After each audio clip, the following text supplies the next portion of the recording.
फेमिनिझमवरती मी जर बोलायला बसतो ना, मी 2 मिनिटांमध्ये ना लिटरली शाब्दिक शालजोड देऊ शकतो. मी तुला सांगतो, हे बघ, हार्ट अटॅकचं प्रमाण 65% पेक्षा जास्त पोरांचं आहे. का बरं? काहीतरी आकडेवारी सायन्स तर खोटं नाही बोलू शकत. मग 65% काय हृदयाचं, पोरीचं हृदय वेगळं आणि पोराचं हृदय वेगळं असतं का? मग हार्ट अटॅक आणि स्ट्रेसमुळे येणाऱ्या हार्ट अटॅकमध्ये पोरांची संख्या का बरं असते? कुठलंच नातं इंडिपेंडन्सीवर टिकू नाही शकत. नातं कशाला म्हणतं माहिती आहे का? जेव्हा तू डिपेंडंट आहे. मी आणि माझी आई इंडिपेंडंट नाही आहे, मी आईवर डिपेंडंट आहे, आई माझ्यावर डिपेंडंट आहे. तुला या आत्ताच्या राजकारणाच्या घडीवरती जे चालू आहे महाराष्ट्रात, काय वाटतं तुला त्याचा टेक काय? माझा काही, मी काही पॉलिटिकल अनालिसिस्ट वगैरे असं नाही भाई. मला असं वाटतं की युथ म्हणून मी कन्फ्युज आहे भाई. कारण की असं लोकांना वाटतं की तुला पैसे येतात बाबा. जे स्वतः पाकिटमार असतात त्यांना तसं वाटत राहतं. ते म्हणतो ना, जो चोर असतो त्याला अख्खी जग चोर वाटतं. पण कुठेतरी तुला हे नाही वाटत की मग तू पण एका कुठल्या तरी पॉलिटिकल पार्टी साईड घेतो? हे बघ, माझा प्रॉब्लेम अशा लोकांची जे मिनी त्यातली कडीला वाटली करतात. सांगा ना, तुमचा दम नाही का? श्रीमान लेजंडला तू पहिल्यांदा थोडासा मला इंट्रोवर्ट वाटला तो ॲज अ पर्सन, पण तो खूप भारी असा. मी कॉमेंट्रीची झलक देऊ शकतो यार. आता त्या We have hopes of the Indian cricket team on a pitch that is flat as a polished stone. Yes, in Malkheli, we have Bumrah right arm round the wicket on the strikers and in the hopes of Pakistan cricket team. Babar Azam is still looking forward to. मग कसं आहे पुण्याची हवा कशी आहे? चांगली आहे, हवा पण चांगली आहे, माणसं पण चांगली आहे. मिसळ फक्त थोडीशी चालायचं फक्त.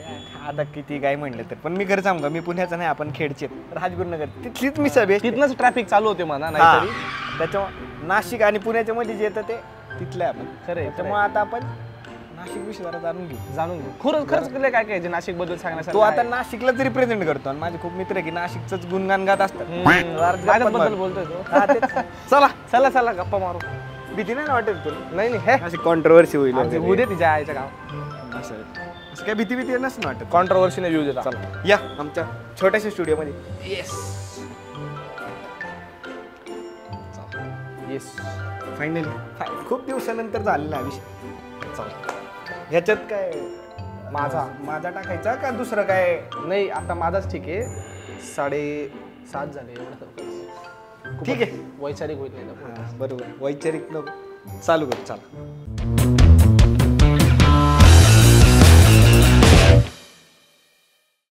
Camera rolling, scene 1, shot 1, take 1, action. कसं वाटतं? एकदम जोरात मला असं व्हायला पिक्चर नाही कसं ते पिक्चर मध्ये जायचं होतं, तोच तर मेन होतं, पण म्हणलं आपल्या समोर ते वाजणार नाही. मला भारी फिलिंग गेली. बोलवलं नाशिकवरनं कट वेट. आता कुठेतरी असं वाटतं नाही का, लोक कधी वाजवते ना आपल्या समोर, त्यापेक्षा आपणच आपलं वाजून घ्यायचं. बेस्ट. कशाला लोकांसमोर? मी पण चालू करतो तो माझ्या रोस्टिंगच्या अगोदर. विषय नाही. भारी. कसं वाटतंय? भारी वाटतंय मला खूप. कारण तुला भेटलो पहिले तर. श्रेयस माझा खूप चांगला मित्र आहे यार. म्हणजे आम्ही तसं बऱ्याच दिवसांना अगोदर बोललो होतो की पॉडकास्ट करू. पण ते कसं असतं, जेवढा जवळचा माणूस असतो तेवढे महत्वाचे कामं राहून जातात आणि आपण बाकीच्याच गप्पा जास्ती करतो. सो फायनली आज मला आनंद आहे. थोडक्यात बिझी असतात दादा. नाही आहे नाही, कळलंय आपल्याला. नाही तर कुठून सुरुवात करून कुठून नाही, असे खूप सारे प्रश्न आहे. पण मी जिथं सगळीकडं सगळ्यांना माहिती, मी कुठल्या प्रश्नापासून सुरू करतो.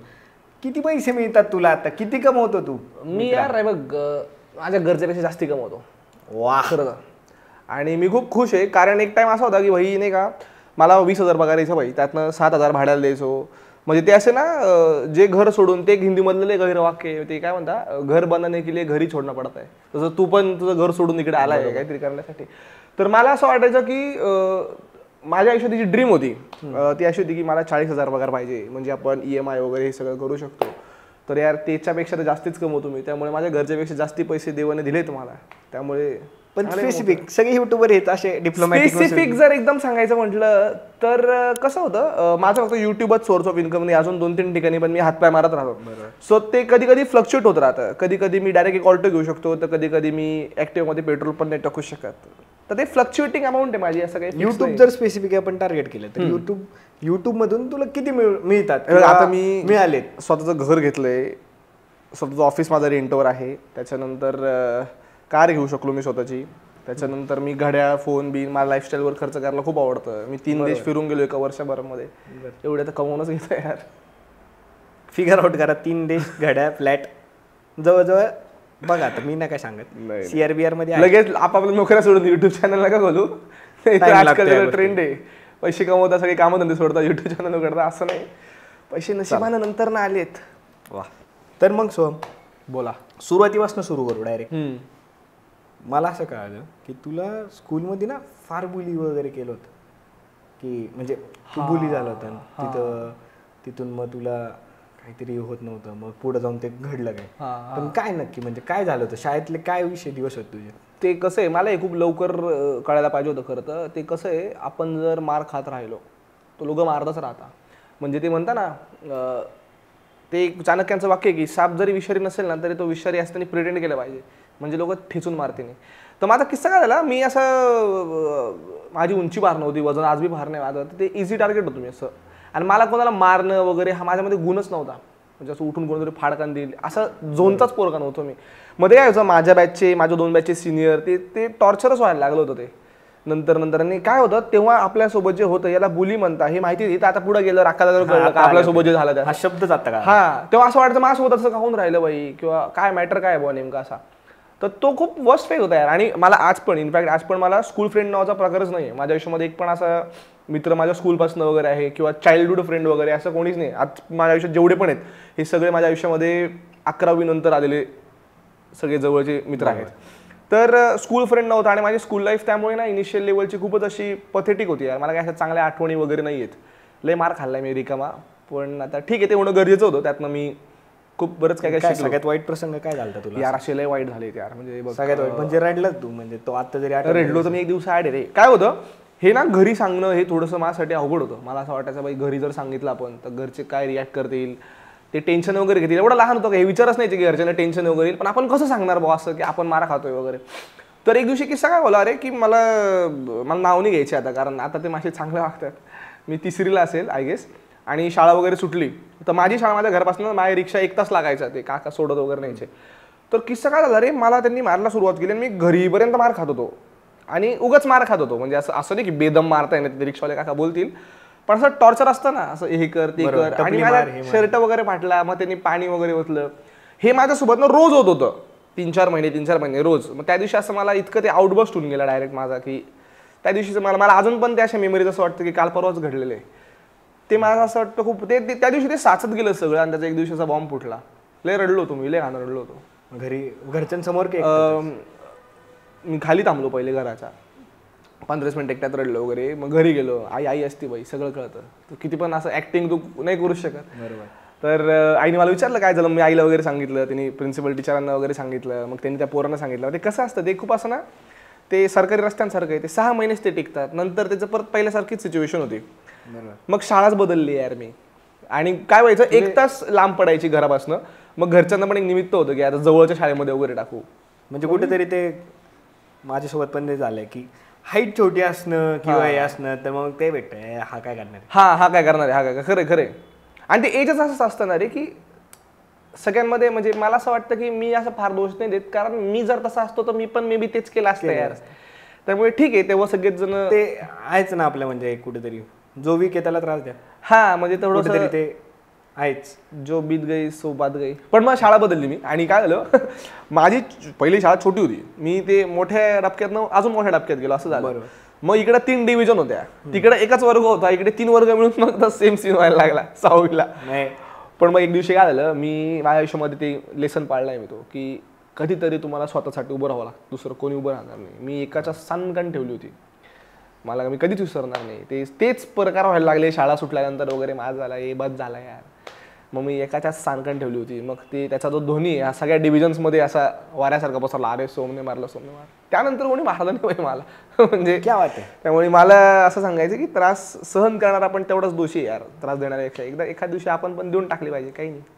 तिथून पुढं जर्नी सुरू झाली, मग तुला कॉमेंट्री करूशी वाटली किंवा काय, हे कुठून आलं तुझ्या डोक्यात की आपण हे करू बाबा, कॉमेंट्री करू किंवा तिथून आपण सुरू करू आपलं, ते कुठून आलं तुझ्या डोक्यात? कसं होतं मी सांगतो, मला स्कूल फ्रेंड्स नव्हते. त्यात शाळा बदलल्यामुळे काय झालं, मला तो एक काय त्याला म्हणतात, काय झालं अरे, मी एकदम अशा मोठ्या शाळेमध्ये गेलो. माझ्या जुन्या शाळेला डिव्हिजन नव्हत्या, हाऊस काय असते माहीत नव्हतं. इकडे हाऊस होते, प्रत्येक सब्जेक्टला वेगळ्या टीचर होत्या. माझ्यासाठी तो इतका मोठा कल्चरल चेंज होता. म्हणजे मी 6वीला होतो आणि मला ते खूप असं डेंजर, मला असं वाटतं भाई किती राग आहे, आपण असं पिक्चरमध्ये बघितलं होतं. मग काय झालं, माझे स्कूल फ्रेंड्सच नव्हते. मग माझ्याकडे खूप वेळ असायचा, म्हणजे माझी 8 ते 2 शाळा असायची, तर 2 नंतर माझ्याकडे पूर्ण वेळ असायचा. मग त्या वेळाचं काय करणार आपण, काहीतरी तर केलं पाहिजे. तर मला क्रिकेट खूप आवडायचं यार, मला अजूनही क्रिकेट खूप आवडतं. आणि क्रिकेट आवडत असल्यामुळे काय झालं, मी खेळायचो पण बरा.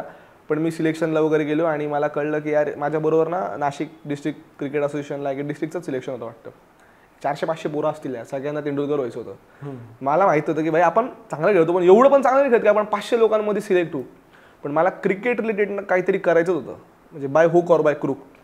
मग पहिलं म्हटलं अंपायरिंग वगैरे करू. मग आळशीपणा माझा की उन्हातानात कोण उभं राहील दिवसभर, मग काही अर्जंट कॉल आला तर त्यांना जाता पण येत नाही, असे सगळे प्रश्न पडायला लागले. परत मग पूर्ण अंपायरची पाठच दिसती, मग कोणी बघणार पण नाही आपल्याला, काय त्याचा अर्थ असं. मग स्कोरिंग करू, जे स्कोर वगैरे लिहिता त्यात पण मला असं वाटलं की ते काय म्हणजे आता मी क्रिकेट मला कळतो म्हणून मला माहिती आहे स्कोरर असतो, लोकांना कुठं माहिती आहे. मग मला असं वाटलं आपण कॉमेंट्री केली पाहिजे. मला लहानपणापासून वाचायची खूप आवड आहे, मी इंग्लिश बुक्स वाचायचो, त्यामुळे माझी इंग्लिश खूप चांगली होती. तर मी काय करायचो, टीव्ही म्यूट करायचो आणि तेव्हा इंग्लिशच कॉमेंट्री होती, स्टार क्रिकेटवर फक्त इंग्लिश कॉमेंट्री होती. तर मग काय करायचो मी, ती इंग्लिश, मला असं वाटलं कॉमेंट्री इंग्लिशमध्येच होती बाई, मग मी इंग्लिशमध्ये कॉमेंट्री करायचो यार. आणि काय झालं, काळांतराने एकदम असं पॉलिश व्हायला लागली आणि मी खूप चांगली करायला लागलो. मग एक दिवशी हा किस्सा लय भारी, काय किस्सा गेला होता की घरचे बाहेर जातो म्हणून सांगत होते, मी अभ्यास करत होतो, घरचे बाहेर गेले, मी काय पुस्तकं करा बंद, मॅच लावा, मॅच बघा. आणि मॅच लावली, म्यूट केल्यात, मी कॉमेंट्री करत होतो. या सगळ्या गडबडीमध्ये मी कडी लावायचंच विसरलो. घरचे आले, चावी बी विसरले असतील, काहीतरी आले असतील, घरचे फुल मागे आले, मागून असे उभे राहिले नाही का दोघं जण, की अरे हा काय करतोय. मला चाहूल लागली 1-2 मिनिटानंतर. असं कळलं का कोणतरी हाय मागं बघतो तर आई बाबा. मला असं वाटलं बाई झालं आता आपण लय कुठे सोर मार खाणारे, कारण आपण अभ्यास करत सांगत होतो. पण मग ते म्हटलं नाही तू चांगलं करतोय, तू कंटिन्यू कर. काय केलं होतं आठवतंय का?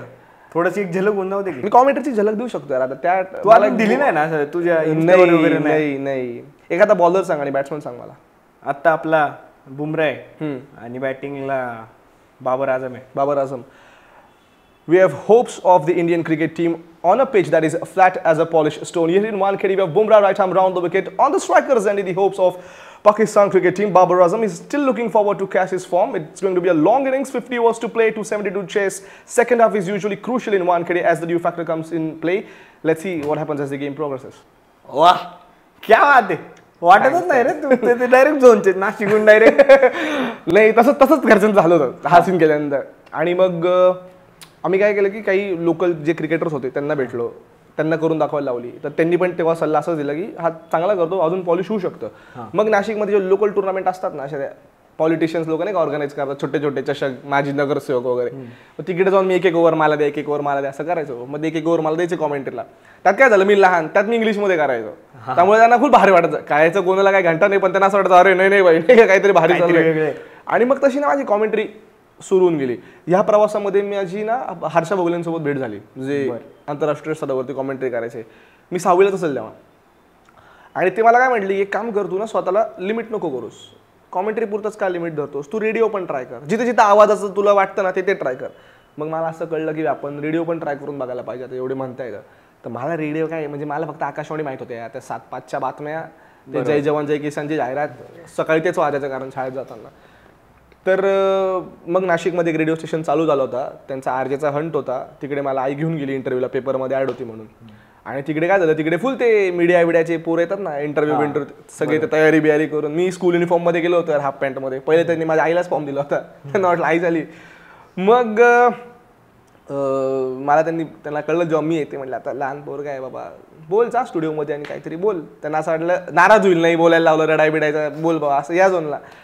पण मग ते काय झालं, मी फुल असं दिवाळीवरती इतकं भारी बोलून गेलो का त्यांना ते खूप आवडलं. आणि तेव्हा माझा आवाज आहे ना एक्झॅक्टली अपोजिट होता, असं वाटायचं लहान मुलगी बोलती कोणतरी, अशी गोड आवाज होता माझा 6वीला एकदम असा, कधीतरी फुटला नव्हता, फक्त मीच फुटलो होतो. तर तो आवाज इतका चांगला वाटला की ते म्हटले की आपण ना रेडिओमध्ये कॅप्सूल नावाचा प्रकार असतो, ते तासातनं 1 मिनिटं थोडेसे येऊन बोलतात काय, तसं मग रेडिओचा पण या प्रवास सुरू झाला. आणि मला फायदा काय, 6वीत दोन्ही क्रिकेट कॉमेंट्री पण आणि रेडिओ पण 6वीत. आणि बिकॉज मला स्कूल फ्रेंड्स नव्हते, माझ्याकडे इतका वेळ होता प्रचंड. मग मी काय करायचो की माझी सकाळी मी सायकलवर स्कूलला निघायचो 7ला, 7 ते 2 मी शाळा करायचो, 2 पासून 2:30 पर्यंत मी पोहोचायचो स्टुडिओमध्ये. आणि 2:30 वाजता डायरेक्ट 10 वाजेपर्यंत शटर बंद करेपर्यंत मी स्टुडिओतच थांबायचो रेडिओत. आणि मी इतका लहान होतो, फुल टाईम जॉब तर ऑब्व्हियसली नव्हताच तो, पण मला तिकडे खूप शिकायला मिळालं. मग मला सगळ्या डिपार्टमेंटचं शिकायला मिळालं. अच्छा, प्रोग्रामिंगचं पण कळालं, स्क्रिप्टिंगचं पण कळालं, सेल्स, कारण मी सगळीकडे जाऊन बसायचो. आणि सगळेजण आता लहान पोरगाच होतो मी, हा बस बाबा काय काय असं करत करत यार मला ना 7 वर्ष केले यार मी. आणि खूप मजा आली, प्रचंड शिकायला मिळालं. माझा रोज तेच शेड्यूल होतं. आणि 11वी-12वीला गेल्यानंतर जेव्हा कळलं की कॉलेजला आपल्याला टप्पा देत होतं, तेव्हा मी सकाळी 8ला स्टुडिओचं शटर पण मी उघडायचो, माझ्यासोबत संजू देसाई म्हणून एक सर होते माझ्याबरोबर कामाला तिकडे, आणि आम्ही 10ला ते शटर बरोबरच बंद करायचो. असे डायरेक्ट 13-14 तास मी तिकडेच त्याच वास्तूमध्ये असायचो फुल डे. बापरे. मग तिथून तो टर्निंग पॉईंट झाला आयुष्यातला. तो खरंच टर्निंग पॉईंट होता. आणि काय व्हायचं ना, मी तुला सांगतो, हे ना हा विषय मार खाल्ला नाही एखाद्या पोरला का त्याला ते जास्त रिलेट होईल. काय होतं, तुम्हाला फक्त कोणतरी नीट बोलावं एवढीच अपेक्षा असते. बरोबर. रिस्पेक्ट हवी असते प्रत्येकाला. रिस्पेक्ट पण नाही, भेंडी रेकग्निशन जरी दिलं ना, हा बाबा, हा व्हॅलिडेशन. व्हॅलिडेशन एकदम बरोबर शब्द. आणि तिथं ते व्हायला लागलं. मग मी दिवसभर तिथं थांबायचो ते एका व्हॅलिडेशनसाठी की अरे, आणि मग मजा पण यायची की आपण आज हे करून बघू, आपण आज ते करून बघू, आणि अख्खं शहर आपल्याला ऐकतंय, हा फीलच एवढा भारी बरोबर वाटायचा. त्यामुळे मग तो टर्निंग पॉईंटच होता यार. त्यांनी ना माझ्या माइंडसेटमध्ये तो चेंज केला, जो खूप गरजेचा होता. आणि या प्रवासामध्ये मला हे पण कळलं की कोणी व्हॅलिडेशन द्यायच्या अगोदर आपण स्वतःला दिलं पाहिजे. जोपर्यंत आपण स्वतःला देणार नाही तोपर्यंत आपण काहीतरी आहोत बाबा, आपण काहीतरी आहोत असं ते झालं. तुझं हे सगळं सुरू होतं, मग शाळेमध्ये कोणी बोललंच नाही, म्हणजे शाळेमध्ये तू काही लपटी झालीच नसतील तुझी? नाही, कसं झालं, कोण आवडायचं? जेव्हा आवडायचंच आहे बघ, ते सगळ्यांना म्हणजे आवड असं काही विषय नाही. मला माझ्या शाळेतलं कोणीच नाही आवडायचं, कारण सगळे मला बिंडोक वाटायचे. मी ज्या ट्युशन क्लासला जायचो ना, तिथली मला एक मुलगी आवडायची. मग मला नाही काय बोलायचं. नाही, तिला माहिती आहे. मग ते प्रत्येकाच्या आयुष्यामध्ये जे घडत होतं ते घडत गेलं. तिने मला एक चांगला लेसन आयुष्यामध्ये जो शिकवून गेली तो अशी होती की पैसा महत्त्वाचा आहे. पोरांचं कसं असतं मी तुला सांगतो, या जगामध्ये जर फक्त पोरं असते ना, मी शपथ सांगतो पैसा कधीच मॅटर नसता गेला. खरं आहे. म्हणजे मी एकदम प्रामाणिकपणे, हे ऑफेंड होण्यासारखं वाक्य, ऑफेंड मला काही फरक पडत नाही. कारण हे खरं आहे. तू सोबत लग्नाला गेला, तुला जर एखादी पोरगी स्थळ बघायला तुझ्याकडे आली किंवा तू गेला, तर असा प्रश्न नसतो की पोरगा कसा आहे, पोरगा स्वभाव काय आहे, पोरगा काय करतो, पोरगा किती कमवतो. तुझ्या अख्ख्या जगात व्हॅलिडेशन ह्याच एका गोष्टीवर होणार आहे. मग तू बेवडा असो, असा बागायतदार आहे का तू, अच्छा तुला 50,000 पगार आहे का, सरकार नोकरी आहे का, ओके. तर काय व्हायचं, मी जेव्हा त्या 8वी-9वीला असेल भाई, मला कुठं आपल्याला वाटतं पैसा काय, म्हणजे ते कळतच नव्हतं की पैसा एवढं बाबा, फक्त घरच्याच्या तोंडात आपण ऐकायचो नाही का की अरे पैसे जपून वापरा वगैरे. ती मला हा लेसन खूप उत्कृष्ट देऊन गेली की आयुष्यामध्ये पैसा फार गरजेचा आहे. म्हणजे काय झालं उत्कृष्ट, काय झालं होतं बघ, आता कसा सीन होता, काय डायलॉग, 10वी वगैरे झाली होती ऑलमोस्ट, आणि मला असं आता घरी सांगतो मी, म्हणजे मला असं वाटत होतं माझं खूप वेगळं घडतंय. म्हणजे मी असं वेड्यासारखा वागत होतो, 6 वगैरे उठत होतो. हो म्हणली होती का? हा, म्हणजे असं प्रॉपर रिलेशन चालू होतं. आणि मग मला असं वाटलं की मी घरी सांगायला पाहिजे. मला नव्हतं माहिती घरचे कसे रिॲक्ट करतील, पण मला असं झालं की मला कुणाला तरी सांगायचंय, बाहेर आपल्याला एवढा हक्काचं कोण नाही, तर आपण घरीच सांगू यार, कशाला एवढं टेन्शन घे. तर मी त्या झोनमध्ये होतो की आता मी घरी सांगतो वगैरे. आणि ना त्या ट्युशनमध्ये अजून एक पोरी होती, ती न सांगता त्या पोरीला एकदा माझ्या घरी घेऊन आली, फर्स्ट इम्प्रेशन. आणि माझं घर तेव्हा असं होतं का, वाईट नव्हतं तरी पण त्याचं घरात पसारा असतो बघ एक टिपिकल, तसं टिपिकल. आई माझी जॉब करायची, आई माझी न्यूजपेपरमध्ये कामाला होती. बाबा दिवसभर ॲस्ट्रॉलॉजी, तेव्हा ना ॲस्ट्रॉलॉजी शिकत होते बाबा, त्यांना खूप आवड होती ज्योतिषशास्त्राची, ते लेजिट त्याची डिग्री घेत होते, सो ते अभ्यास करायचे. तर ते घरात काय व्हायचं, पसारा जनरली काय असायचा, ती घरात वगैरे आली आणि तिला असं वाटलं अरे बापा याचं घर काय असं वगैरे. आणि तिच्या बिल्डिंगला लिफ्ट वगैरे होते रे, म्हणजे ते असतात ना तसे ताजमहल बघितल्यासारखे बिल्डिंगकडे बघतो आपण. हा, नाशिकचं साऊथ बॉम्बे कसं असेल तसं होतं ते, साऊथ नाशिकचं झीन होतं, नाशिकचं साऊथ बॉम्बे. हा, म्हणजे तिला असा फरक, तिला असं वाटलं भाई काय विषय बोलाय का, हा काय मॅटर आहे वगैरे असं. आणि तिचं नेक्स्ट डे पासून इतकं वागणं बदलून गेलं. आणि काय होतं, बिकॉज मला आधीपासून बाहेर मित्र नव्हते, सोशल सर्कल आपलं बोटावर म्हणून इतकंच होतं. एकदम असं कोणी बदलून गेलं ना स्वभाव वगैरे का, तुला उमजत नाही, तुला असं वाटतं काय झालंय, नेमकं काय झालंय हे तर सांगा. मग त्याच्यामध्ये खूप दिवस गेले वगैरे. मग तिने एक दिवशी असं बोललं की तुझ्याकडे पैसे नाही, तुझ्या घरच्यांकडे पैसे नाही आहेत. आणि मी म्हटलं अगं तू आणि मी आता 10वीत झालोय ना, तर मी ह्या झोनचं होतो अरे बरोबर काहीतरी करू बिरू नाही का. नंतर मला कळलं कोणी बरोबर नाही करत, शेट एकटंच करावं लागतं सगळं. तर मी त्या झोनलं होतो की अरे बरोबर आता 10वीतच आपला आता थोडं पैसे माहिती का. हे 24-25 कोणी विचारलं मग गोष्ट वेगळी. पण मग तेव्हा मी जी जो स्टॉकमध्ये पण बोललो, ती बरंच काय काय आत्मनास्मत बोलली. मग त्यात तिचं असं पण वाक्य होतं की अरे भाई तुझ्या तर म्हणजे हॉलिवूड माझी गॅलरी वगैरे आहे आणि असं तसं. आणि काय होतं, ते एक पोरगी अशी 11वीत गेली ना का, ते असं एक झोन असतो, ते असे सगळ्यांचा तो झोन येतो, त्यांना ते जरा गाडी बिडी टेरिफिक तो सीन झाला. त्यामुळे मला त्याच्यात एक गोष्ट कळली की पैसे इम्पॉर्टंट आहे यार. हे जे लोक म्हणतात ना की पैसा फार महत्त्वाचा नाही वगैरे, ते गलिच्छ लोक आहेत यार. किंवा आहे ना खूप गरजेचं आहे, असं डिनाय करणं हे खूप चुकीचं आहे की पैसा गरजेचं नाही. सगळं देतो तुम्हाला पैसा, बरोबर. प्रेम सोडून तुम्हाला पैसा सगळं देऊ शकतो, पण प्रेम टिकून ठेवायचं असेल ना तर पैसा, तरी पण पैसा गरजेचा आहे. त्यामुळे मला तो लेसन खूप लवकर मला 10वीलाच कळलं भाई की सबसे बडा रुपया दिल दरिया कुछ नाही देता. तर तो सीन तेव्हा त्या आसपास घडलेला आहे. अच्छा, म्हणजे तो ब्रेकअपचा सीन तेव्हा. हा, तो तसा ब्रेकअपचा सीन, तो याच्यापेक्षा लय वर्स्ट होता. पण आता मी थोडंसं त्याला टोन डाऊन करून सांगतोय, जाऊ दे, झालं आता, बरं झालं. काय म्हणजे वर्स्ट होतं म्हणजे काय फेस केलं होतं त्यात यार? कसं होतं बघ, हे तर डायलॉग म्हणजे ते तिने हे झाले, पण तू फेस काय केलं त्या गोष्टी? मला इतकं घाण वाटत होतं पहिले तर असं आहे ना की पैसे कोणाच्या हातात नाही आहे. माझ्यापेक्षा खूप मेहनती लोक आहेत यार, मी जे काम करत होते कामामध्ये पण माझ्यापेक्षा खूप टॅलेंटेड आहेत. थोडेसे देवाचे आशीर्वाद होते माझ्यावरती, नाही तर माझी लायकी नाही हे सगळं जे देवाने दिलं मला. तर हे कोणाचं कधी काय दिलं हे कोणाच्या हातात नाही आहे. याच्यावरनं तुम्ही त्याचा एक्झिस्टन्स जज करणं हे खूप चुकीचं आहे. पण तुम्ही असं म्हणू शकता की तुझ्याकडे पैसे कमी त्या तू त्या दिवसाने काम कर, पण म्हणून तू मूर्खच असू शकतो किंवा तुझं माझं काहीच होऊ नाही शकत किंवा मैत्री पण होऊ नाही शकत. ही खूप चुकीची गोष्ट आहे, कारण कुणाचे तारे कधी फिरतील. आता त्या बिचारीच्या काळजावर काय बितत असेल हे तिचं तिलाच माहिती आहे बाबा. काय आलं का मेसेज आलता परत आता? अरे मग कसं नाही येणार बाबा.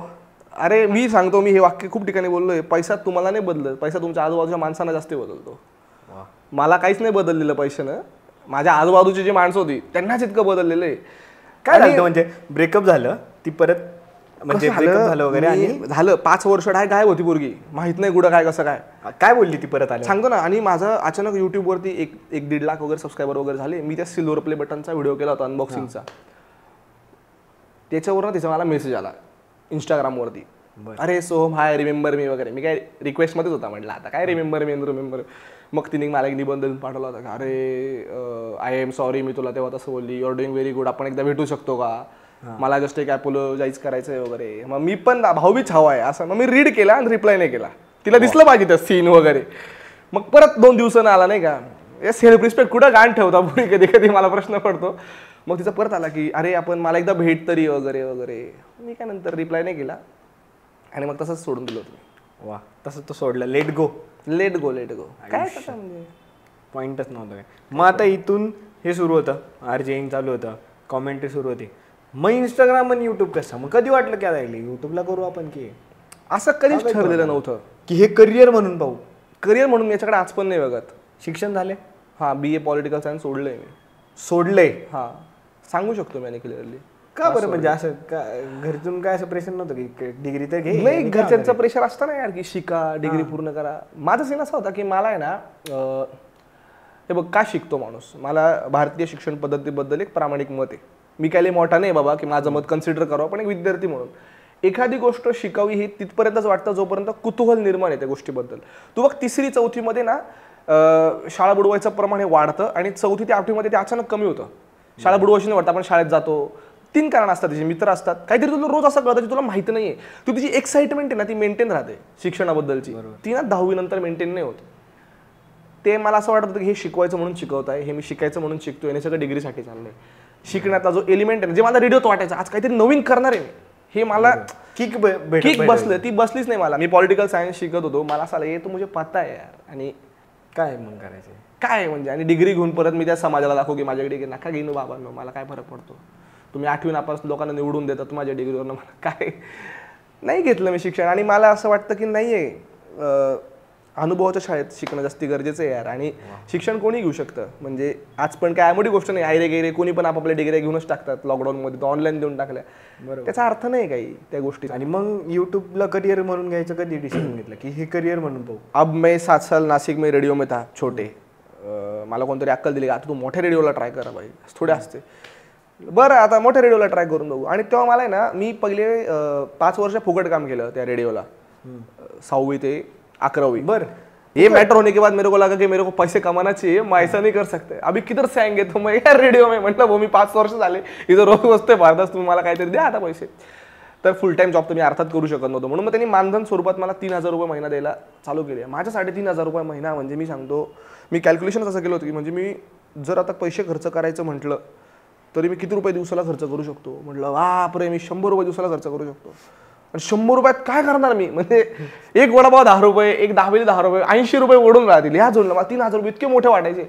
म्हटलं बापरे लय पैसे बाय आपल्याकडे 3,000.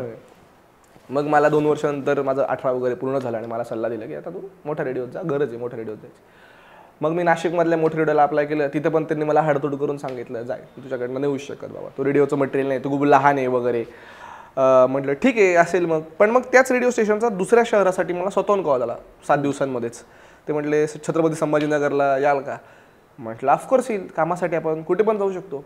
आणि मग तिथल्या रेडिओला मी शिफ्ट झालो आणि मला 20,000 पगार होता. तर 3,000वरनं 20,000 ही एवढी भयानक उडी होती, मी डायरेक्ट ढगात होतो. किती वर मी होतो, काय वय होतं तुझं? 18 पूर्ण झालो होतो जस्ट. बरं, म्हणजे 21 ऑक्टोबरला 18 पूर्ण झालो मी. आणि 26-27 तारखेला जॉईनिंग होती माझी. म्हणजे 18 वयात असताना तुला 18व्या वयात असताना तुला 20,000 पगार होता आणि मी डायरेक्ट ढाकत होतो. बरं काय झालं, 1 वर्षापूर्वीच मला कोणतरी पैशांवरनं बोललो होतं, त्यामुळे मी अजून त्या किकमध्ये होतो की बाई 20,000 म्हणजे रुपेश मिसळ संपला विषय. तर 20,000 पगार वगैरे मिळायला लागला आणि मग मी काय ठरलं की बाई घराचं डोक्यात होतं माझं, बाई वो घर तो होणाचे वो डायलॉग बसला होता. हा, मग म्हटलं आपण घर घ्यायला पाहिजे. मग मी आईच्या मागे लागलो, आईला पण कळलं की आपण जरा घर घेऊ वगैरे. मग जॉईंट लोन बसत होतं. मी ज्या ग्रुपमध्ये होतो ते ग्रुपला चांगला बँक ट्रीटमेंट देते थोडीशी, मोठा ग्रुप असल्यामुळे. सो लोन वगैरे बसला, आम्ही पटकन घर घेऊन टाकलं. म्हटलं आम्ही पहिले घर लिहिलो. सो मी 18 पूर्ण होतो आणि माझ्या आईचा वाढदिवस होता तेव्हा आम्ही घर घेतलं. आम्ही त्या घरामध्ये शिफ्ट झालो आणि मग EMI नावाची गोष्ट माझ्या आयुष्यामध्ये आली, जी परत कधीच नाही करायचं, की दर महिन्याला आपल्याला ते द्यावेच लागतात. मग त्या 20,000 काय व्हायचं, मी राहायचो छत्रपती संभाजीनगरला, भाड्याला पैसे द्यायचे, जेवायला पैसे द्यायचे, EMIला जायचे. बाकीचे काय होतं, एकटं राहत होतो, मग थोडेसे माझ महिने होते. माझ महिने म्हणजे काय की बाबा रोज नाश्त्याला मला मिसळच खायची, काय मला आज बाहेरच जेवायचे हॉटेलला जाऊन, असे छोटे छोटे माझ महिने 300-400 रुपयात जे काय पुरत होतील ते करत होतो. आणि सीन असं झाला त्या रेडिओमध्ये वगैरे, मला फक्त बोलता येत होतं यार, म्हणजे तेवढंच स्किल होतं आपल्यामध्ये की आपण बोलू शकत होतो. मग असा विषय होऊन गेला की तिथे डिजिटलचं ते एक वारं घुसलं सगळ्यांमध्ये, का ते डिजिटल तुम्हाला जमलं पाहिजे नाही का. आणि मी यार भाई सेल्फी मला अजून पण नाही काढता येत. माझ्या इंस्टाग्रामवर एक बी सेल्फी अपलोडेड नाही माझा. स्टोरीला पण मला सेल्फी काढताना असं होतं की काय करायचंय नेमकं, ह्या कालाचं त्या कालाचं ते उमजतच नाही भाई, कधी कोणी शिकवलंच नाही. तर तो सीन आणि म्हटलं तर डिजिटलचं काय करणार. आणि तेव्हा ते म्युझिकली टिकटॉक ते विषय होता, तर ते पण तर चाळे आपल्याला धड जमत नाही की आपण असं असं केलं की उठ काहीतरी वाटलं. आणि जे बरोबर पुरी काम करायच्या भाई, त्यांनी नुसता फोटो टाकला तरी भाई 100 काय फॉलोअर वाढ राहिले, कमेंट काय येऊ राहिल्या, तो पोरीना यार अप्पर हँड होता भाई. आणि मी बिचारा यार, मला असं व्हायला लागलं कोण बघणार आपल्याकडे, कोण. बरं काय झालं, या सगळ्या पेजमध्ये सगळ्यात जास्त कामाचा अनुभव माझ्याकडे होता. मी 8 वर्ष ऑलरेडी घासून मग इकडे आलो होतो, बरोबर. त्यामुळे एक्सपिरियन्स खूप मोठा होता. आणि मग काय व्हायचं ना, त्याचं स्वतःबद्दल वाईट वाटायचं की आपण एवढं 8 वर्ष या गोष्टीसाठी केलं आणि आता रेडिओवर थोडी चेहरा दिसणार आहे भाई, रेडिओवर कसा बोलतो हे महत्वाचं नाही, पण आता तुमचं लुक्स पण तिथे मॅटर करणार, तुमचे फॉलोअर्स पण तिथे मॅटर करणार. आणि मग एक दिवशी मीटिंग झाली आमची. ते असं ते रिजनलचे सगळे माणसं वगैरे येतात असतात का, ते बॉस हारामी बॉस, ते टिपिकल सगळेजण आले आणि VC होती, पूर्ण महाराष्ट्राच्या टीमला वगैरे बसवलं आणि ते डिजिटलवरच त्यांचं डिस्कशन चालू होतं. तर जी सगळ्यात भिकार शो करायची ना, ती फक्त दिसायला चांगली होती. आणि भिकार म्हणजे मी नाही म्हणत, ती स्वतः पण मान्य करेल की तिचा भिकार होता किंवा ऐकावं लोकांनी, लोकांना आता कळतं. तो काय झालं, तिचे एकदम फॉलोअर ना भाई 10K वगैरे होऊन गेले ते. आणि मग ते एकदम ते एम्फोसाईज करायला लागले लोक की तिचे 10,000 फॉलोअर आहेत आणि असं तसं. मग मला ते इतकं हानेरडं बोलले की तू तर म्हणे 8 वर्षापासून काम करतो वगैरे, तुझे 700च फॉलोअर आहेत वगैरे, तुझ्यापेक्षा जास्त तर आपल्याकडे जो आमचा एक ऑफिस बॉय होता त्याची जास्ती फॉलोअर्स आहेत आणि याचा काय अर्थ आहे वगैरे. तर मला असं वाटलं भाई आता फॉलोअर्सकडे कधी आपण लक्षच नाही दिलं यार, किंवा मला असं हे पण महत्वाचं असतं, हे सगळंच नवीन कळत होतं आईच्या गावात. आणि मग ते म्हटले की जर फॉलोअर्स नाही वाढले तर आम्ही तुला नोकरीवरनं काढूनच टाकू. या पद्धतीला आलते. हा, या पद्धतीला आलते ते. बापरे. म्हटलं भाई आता तर घराचा EMI आणि जॉईंट लोन होतं यार, आईच्या सॅलरीमधनं शक्यच नव्हतं एवढं सगळं एकटं प्रेशर. आणि एवढं सगळं 8 वर्ष घासून परत फेलियर होण्यामध्ये म्हणजे यार सगळं नाही होऊ शकत आहे. मग म्हटलं ठीक आहे, मग आपण फॉलोअर्स करू, काय हरकत नाही. मग ना तेव्हा मी नव्हतं भाई, याला कंटेंट म्हणता, याला हे म्हणता, ह्या झोनचं आपल्याला काय जमतं भाई. म्हटलं आपल्याला चांगलं बोलता येतं, माझं वाचन खूप होतं, माझ्याकडे खूप मोटिवेशनल स्टोरीज होत्या. म्हटलं मग आपण ते सांगायला सुरुवात करू. बरं. आणि मग मी 1 मिनिटाच्या मोटिवेशनल स्टोरीज सांगायला सुरुवात केली, जस्ट ॲज अ फ्रेंड जसं सांगेल तसं सांगायला सुरुवात केली.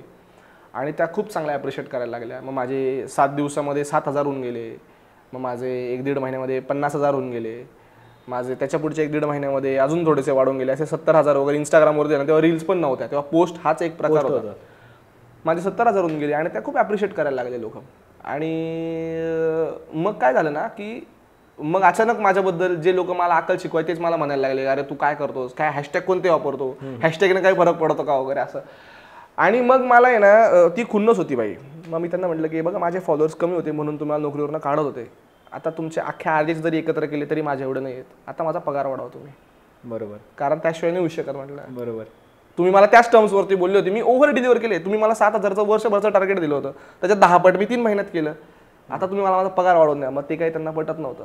म्हटलं मग दिस इज द टाइम. जय महाराष्ट्र. आणि ह्या टाइममध्ये कसं होऊन गेलं, मला ते ब्रँड एन्डोर्समेंट प्रमोशन याची अक्कल यायला लागली. म्हणजे कळायला लागलं, म्हणजे कोणतरी एक काहीतरी बोलायचे पैसे नाही आपल्याला. मला असं वाटलं बस संपलं, याच्यापेक्षा जास्ती कमवू माहित नाही, पण आता हे जर नाही सोडलं आपण तर स्वतःवर अन्याय करून घेऊ आपण. तर त्यांनी मला अवॉर्ड दिला होता. आमच्याकडे एक इंटरनल अवॉर्ड व्हायचा, सर्वोत्कृष्ट डिजिटल परफॉर्मन्ससाठी त्यांनी मला नॅशनल अवॉर्ड दिला. अवॉर्ड घेतला आणि दुसऱ्या दिवशी मेल टाकला का बाई संपला तुमचं नामचं. जेव्हा जॉब सोडला तेव्हा तुला किती पगार होता? 20,000. 20,000 सोडला. आणि तेव्हा वय किती होतं? किती झालं? 19-20 मध्ये. आणि मग आता जॉब सोडायचा तुला मग गॅरंटी भेटली होती की इथून ब्रँड एन्डोर्समेंट करून तुला तेवढे पैसे येतील का? पुढचा काय प्लॅन होता? यार मेरा आहे ना, मला असं वाटतं out of all the calamity I think self inspiration हे खूप महत्त्वाचं आहे. मला इतका कॉन्फिडन्स येऊन गेला आता भाई, यांनी फॉलोअर्सवरनं बोलून दिलं, मी 3 महिन्यामध्ये यांना जर यांच्या टार्गेटपेक्षा 10 पट करू शकतो, तर जर मी 8 तास स्वतःवरच काम करायचं ठरलं तर मी काही करू शकतो. मला असं वाटलं की नाही मग करायची नोकरी यार कुणाकडेच. तिथून मग तो नाही होणार जागा झाला. मग मला असं झालं की मी कमवून घेईल, एवढं सगळं करू शकतो. आणि जर मी 20,000 नाही कमवू शकलो तर मग एवढं सगळ्याचा काय उपयोग आहे? कमवून घेईल मग 20,000. आता तुझे 2 वेळा ते वाक्य आलं की लहानपणी पण मी पुस्तक वाचायचो आणि पुस्तकांनी तू मोटिवेशनल. काय रोल असतो रे पुस्तकांचा एखाद्याच्या आयुष्यात? यार कसं आहे ना, लय ज्ञानबाजी करतात लोक पुस्तकांबद्दल. माझं असं आहे, वाचायचं तर वाचा, नाही तर नका वाचू. कसं आहे बघ, ही ना सांगून करण्यासारखी गोष्ट नाही. मी तुला 2 तास ज्ञान दिले नाही तर पुस्तक वाच, तुला करायचं तेच तू करणार आहे. नाही वाचले तुमचा लॉस आहे, वाचलं तुमचा फायदा आहे ना. माझं पुस्तक घ्यायला लावतो, ज्याचं घ्यायचं त्याचं वाचा, नाही वाचायचं नका वाचू, तडफडा. तो त्याचा इंडिव्हिज्युअल प्रश्न आहे. फक्त मी का पुस्तक वाचायला लागलो हे मी सांगतो. हे बघ, एक पुस्तक आहे for example autobiography of a yogi, ज्यांचा उल्लेख मी स्टीव्ह जॉब्सच्या बायोग्राफीमध्ये बघितला. मग मी ते पुस्तक घेतलं, त्याच्यातनं मला विराट कोहलीने पोस्ट टाकली होती. तर मग मला असं वाटलं की आणि माझे वडील खूप लहानपणापासून आमच्याकडे स्पिरिच्युअलिटी, रिलिजियस ॲटमॉस्फिअर खूप चांगलं होतं. माझ्या बाबांना प्रचंड आवड होती. माझे बाबा आज पण ऑल डे रिलिजियस टेक्स्टचा अभ्यास करतात, त्यांना त्यात सायंटिफिक अभ्यास करायला आवडतो. सो ते वातावरण होतं. सो मी तेच माहिती होतं आपल्याला, बरोबर. तर ते मी वाचायचं वगैरे. आणि ना ते पुस्तक ज्यांनी लिहिलं ना, त्यांनी त्यांच्या पूर्ण आयुष्यभराचा त्याच्यामध्ये एक्सपिरियन्सेस सांगितलेले. ते पुस्तक लिहायला त्यांना 20 वर्ष लागले असतील असं सगळा अनुभव लिहायला. ते पुस्तक असेल 350-400 पानांचं. आता ते जर मी महिन्याभरात वाचू शकलो तर त्या व्यक्तीचा 20 वर्षाचा अनुभव मला 1.5 महिन्यात मिळतो ना. तर त्याचं आयुष्य टेक्निकली मी जगून घेतो 1.5 महिन्यामध्ये. मला फक्त रोज 10 पानं वाचायची आहेत. तर जर कोणतरी त्याचा 20-25 वर्षांचा अनुभव मला असा देत असेल की घ्या, आणि जर मी तो घेत नाही तर हा माझा इग्नोरन्स आहे. तेव्हा मला असं कळलं की पुस्तक लिहिताना तो माणूस त्याचं आयुष्य घालवतो एका विषयावरती, जेणेकरून तुम्हाला ते आयतं वाचायला किती स्वस्त आहे. पुस्तकासारखी गोष्ट इतकी स्वस्त, टी शर्टपेक्षा स्वस्त पुस्तक भेटून जातं यार बाबा. याच्यापेक्षा स्वस्त तर पुस्तकं मिळतात आज. तरी पण आपण वाचत नाही. मग तो त्याचा इग्नोरन्स आहे. तरी पण आता ऐकायचं असेल तर एक पुस्तक वाचून बघा आणि ते सोडून द्या. ते चंपक, चेतन भगतमध्येच अडकतात. मला असं वाटतं स्टोरी टेलिंग, स्टोरीचे पुस्तकं हे तिथपर्यंत छान आहे जोपर्यंत तुम्हाला वाचायची आवड नाही डेव्हलप होत. सेल्फ हेल्प बुक्सच तुम्हाला ग्रो करू शकतात. त्यामुळे वाचा, तुमचाच फायदा आहे. नका वाचू. मी म्हणजे बच्चनचं नाही ऐकत. आता तुझ्या आयुष्यात सगळ्यात जो टर्निंग पॉईंट ठरला ती तुझी स्किल होती, ती कम्युनिकेशनची. हो, ती डेव्हलप झाली रिडिंगमुळं. मग जर आत्ताचे जर मी तुला सांगितलं की प्रत्येकजण जे सांगतात, तुझ्या आयुष्यात 5 पुस्तकं जर तुला लिस्ट करायची असतील, की सांगायचे असतील की ह्यांनी खूप इम्पॅक्ट पाडला माझ्या आयुष्यावरती, हे तुम्ही वाचच, तर ते कुठले? हे बघ कसं होईल, ते अशा 5 ऑर्डरमध्ये सांगणं खूप अवघड आहे. कारण प्रत्येक पुस्तकाचा मला असं वाटतं तितकाच इम्पॉर्टन्स होता. पण जरी पण मला सजेस्ट करायचे असतील तर मी सगळ्यात पहिले ऑटोबायोग्राफी ऑफ योगी सांगेल. ते प्रत्येक भाषेमध्ये उपलब्ध आहे. जर इंग्लिश खूप अवघड वाटतं, हिंदी आहे, मराठी, 150 रुपये किंमत आहे त्याची. त्याच्यानंतर मला आपल्या धर्माबद्दल अभ्यास करायला खूप आवडतं. तर एक बेसिक्स ऑफ सनातन संस्कृती म्हणून एक पुस्तक आहे, ज्यामध्ये आपल्या सनातन संस्कृतीचे आपल्याकडे काळ म्हणजे काय, धर्म म्हणजे काय, प्रकृती म्हणजे काय, या सगळ्या, मोक्ष म्हणजे काय, याच्यात बेसिक इन्फॉर्मेशन त्यांनी त्याच्यामध्ये दिलेली आहे. तर ते खूप भारी आहे. तिसरं chicken soup for the soul आहे. त्यांच्या वेगवेगळ्या सिरीज आहेत. Chicken soup for the teenage soul, chicken soup for the man soul. तर चिकन सूप हे खूप छान पुस्तक आहे.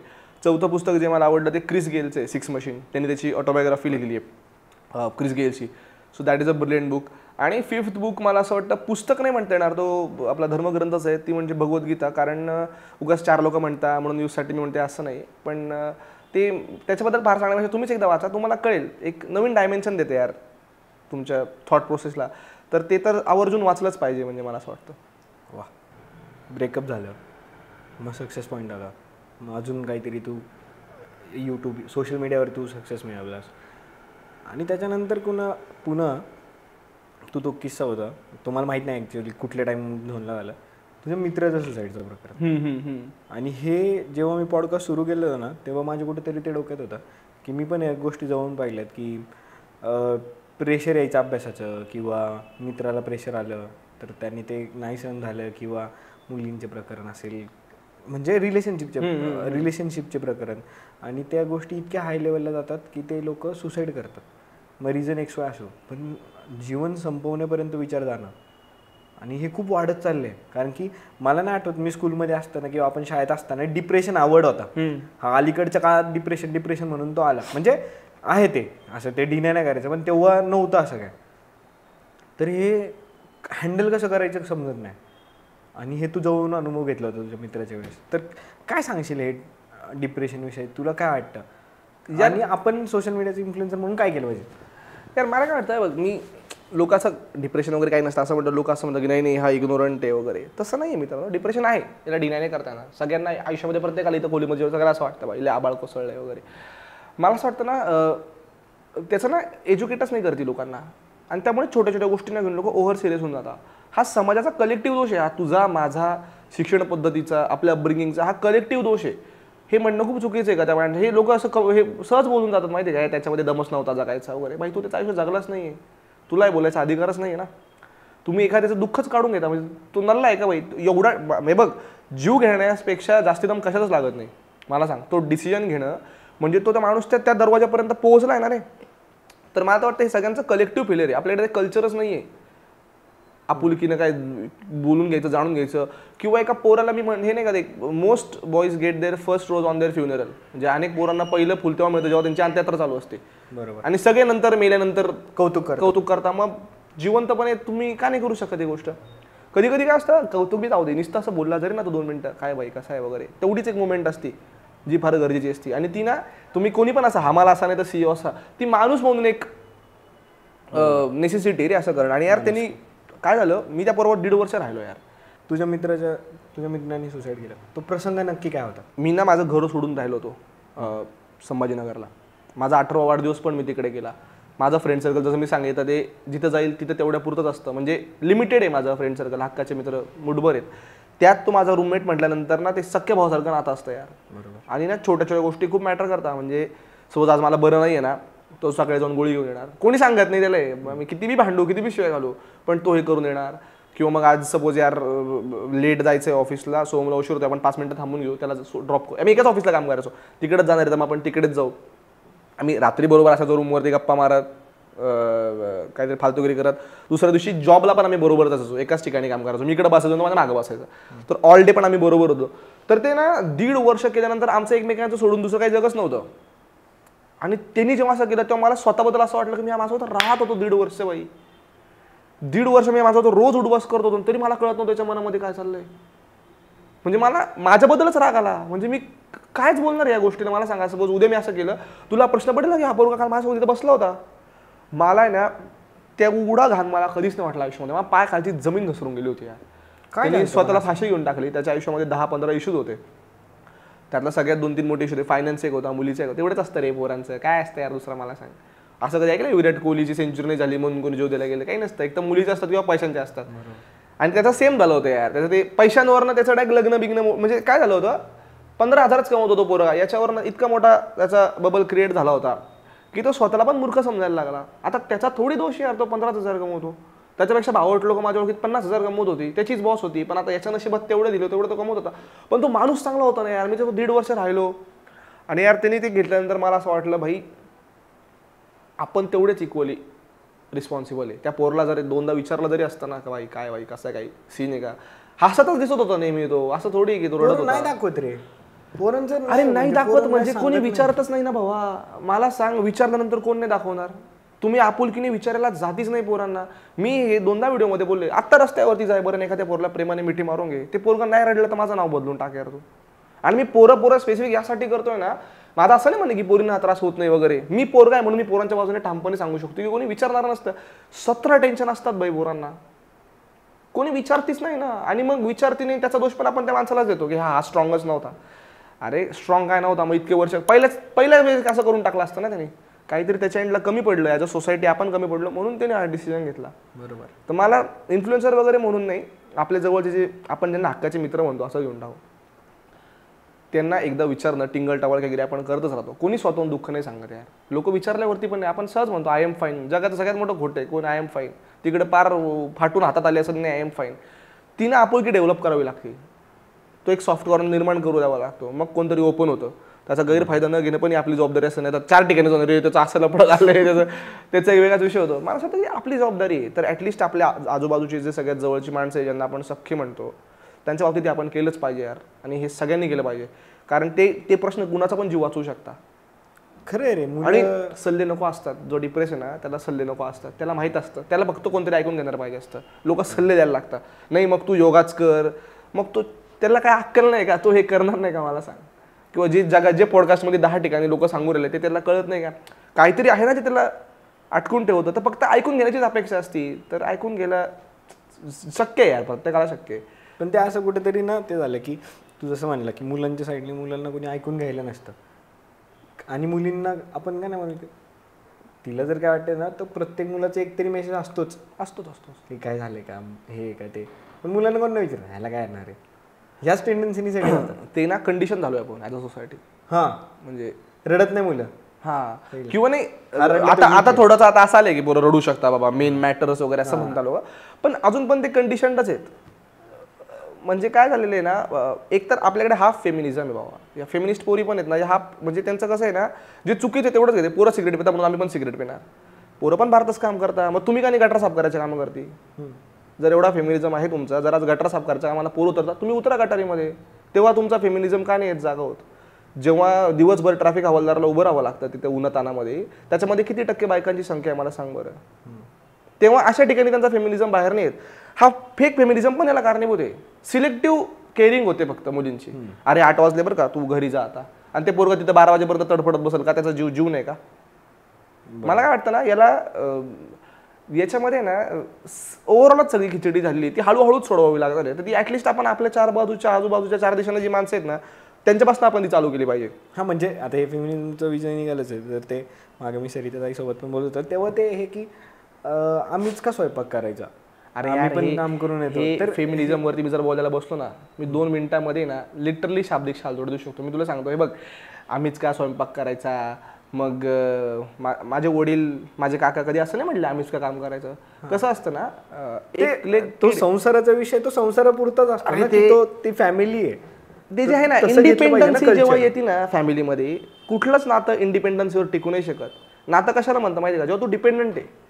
मी आणि माझी आई इंडिपेंडंट नाहीये, मी आईवर डिपेंडंट आहे, आई माझ्यावर डिपेंडंट आहे. डिपेंडन्सी म्हणजेच तुमचं नातं आहे. इंडिपेंडन्सीमध्ये नातंच नाही असू शकत. कसं असू शकतं. आता सपोज माझी उद्या बायको आहे, ती माझ्यासाठी स्वयंपाक करणार, मी तिच्यासाठी काम करणार, किंवा वाईस वर्सा. ही डिपेंडन्सी आहे. असं काहीतरी आहे माझ्या आयुष्यामध्ये जे तिच्याशिवाय कोणीच नाही करू शकत. त्यालाच तर नातं म्हणतात. हे इंडिपेंडन्सी वगैरे हे सगळे नाही, खूप ऐकायला खूप फॅन्सी टर्म्स वाटतात. हे सगळ्या इंडिपेंडंट पोरींच्या आयुष्यामध्ये डोकून बघू, त्यांच्याकडे उदास कोण नाही मला सांग. रोज रात्री अंथरुणामध्ये रडत असतील. काय इंडिपेंडन्सी किंवा डिपेंडन्सीच असतं, त्यालाच नातं म्हणतात. मी डिपेंडंट आहे माझ्या मित्रावरती काही गोष्टींच्या बाबतीत, तो माझ्यावर डिपेंडंट आहे म्हणून आमची मैत्री आहे. कुछ उसके पास है जो मेरे पास नाही, जो मेरे पास है उसके पास नाही आहे. याचं कोरिलेशन आपल्याकडे काय झालंय, हे मला इंडिपेंडंट व्हायचंय, मग माझी लग्नानंतर नवऱ्यावर पैशांची पण जबाबदारी नसेल, मग माझी याची पण जबाबदारी नसेल, मग कशाला झक मारायला राहती, कशाला लग्न करते. मग हे टँट्रम्स. बरं घर घ्यायची पाळी आली होम लोनची, तेव्हा माघार घेता पोरी, तेव्हा ती पोराचीच जबाबदारी आहे. यांची इंडिपेंडन्सी तेव्हा तेल लावत जाते, तेव्हा नवराच देणार EMI. आता सगळ्या पोरी आउटर्समध्ये पेटील, जावा बँकांमध्ये काढा आकडे किती टक्के होम लोन बायका घेता. सिम्पल आहे. आणि सरकारचा पण दोष आहे. प्रत्येक याच्यामध्ये महिला योजना, महिला हेल्पलाईन नंबर, पोरांनी तिकडे मारावं, पोरांची काही कोणाला पडलेली नाही. हे खूप ही क्रूरता आहे. एका विशिष्ट सेक्शन बरोबर गेली ही क्रूरताच आहे. याच्याबद्दल जितकं बोलल तितकं कमी. आणि हे तर इंडिपेंडन्सी बद्दल तर भाई मी तर माझ्या डोक्याच्या पलीकडे जाणाऱ्या गोष्टी आहे. मी लय साध्या फॅमिली बॅकग्राऊंडमधून आलोय. मी सक्सेसफुल कपल बघतो, माझे आजी आजोबा. बरोबर. न कळत्या वयात लग्न झालेलं आहे यार, पण आजपर्यंत बरोबर आहेत. आज पण आजीला कळतं, आजोबांना काय होतं, आजोबांना कळतं काय कळतं. इंडिपेंडन्सच्या बरोबर झालं. त्यांचे इंडिपेंडन्सवर लग्न झाले, त्यांचे 6-6 महिन्यात डिवोर्स होऊ राहिले. मला सांग, हे करणार संसार आयुष्यभराचा. तेच ना. आता आई वडील, माझे पण आई वडील शिक्षक आहेत. आई आजारी असेल तर वडील स्वयंपाक करतात. हा म्हणजे आहेच. आणि मीच का करू भाई. हे बघ, एवढा कॉमन सेन्स तुला समज नाही. बरं, आय कॅन हेल्प यू, तरी कोण नाही आहे, यू विल हेल्प मी. एवढं सिम्पल आहे हे. याला असं मीच का करू, नक करू मग बाई. पोरगा मी सांगतो हे पोरांसाठी बेस्ट आहे. एक पोरगा 50,000मध्ये माच करील बाबा. रोज झोमॅटोवरनं खाईल, ना EMIचं टेन्शन, ना फॅमिलीचं टेन्शन काही. तो किती माच करेल माहिती का, तो ऑडी घेऊन टाकेल 50,000मध्ये EMI लावून. खरं आहे खोटं आहे मला सांग. खरं काय लागणार. तू का काम करतोय मला सांग. तुझ्या घरचं भागले असतील आता, किंवा आता जर हे सगळं उठं ठेव काय, तुझ्यानंतर कोणतरी येणार आहे, तुला त्यांना बेटर आहे. आणि पोरांमध्ये बाय डिफॉल्ट आहे. तू रस्त्यानं चाल, पोरी बाहेरच्या बाजूने चालतील, पोटं ऑटोमॅटिक तिकडनं जाता. बरोबर. बाय डिफॉल्ट नेचर आहे हे. मग याला तुम्ही असं म्हणता आम्हीच का करू, तुम्हीच का करू. एक नेचरने प्रत्येकाला त्याचा रोल वाटून दिलेला आहे. बरोबर. हे झाड आहे हे झाडच राहणार आहे, हा लाईट आहे हा लाईटच राहणार आहे. ते किती पण त्यांनी प्रयत्न केला ना तरी ते नाही जमू शकत. हे ऍक्सेप्ट करा, कॉम्पिट नका करू. समानता पाहिजे की समाधान पाहिजे ना, हा डिस्कशनचा मुद्दा आहे. स्त्री पुरुष समानता होऊच नाही शकत, समाधान होऊ शकतो. तू जे करतो हे तितकंच महत्वाचं आहे, मी जे करतो हे पण तितकंच महत्वाचं आहे. मी काय घर चालू का आणि मी काय भांडे घासू का, ते काय छोटं काम आहे का बाबा? काढून टाका तुमच्या घरात, तुमचं घर बघा बरं काय असेल. आईला त्याच्यामुळेच तर व्हॅल्यू आहे ना. आई जे आपण म्हणतो आणि कणा कशाला म्हणतो आपण पाठीच्या, मला सांग. आजकालच्या पिढ्यांचं खतरनाक आहे. आणि काही लोकांचं हे असतं नाही आजची फायनान्शियल रिक्वायरमेंटच आहे दोघांनी काम करणं. त्या केसमध्ये ना जे दोघांच्याशी काम करणं वगैरे तिथे हा इंडिपेंडन्सी विषय नाही राहत, तिथे दोघांना जबाबदाऱ्या कळलेल्या असतात. बरोबर. हे टिपिकल मेट्रो सिटीज मधलं वातावरण आहे आणि त्याच्यामुळे दिवसचं प्रमाण वाढले. आणि हे असंच होत राहील. मी तर नादच सोडून दिले लोकांना सांगायला.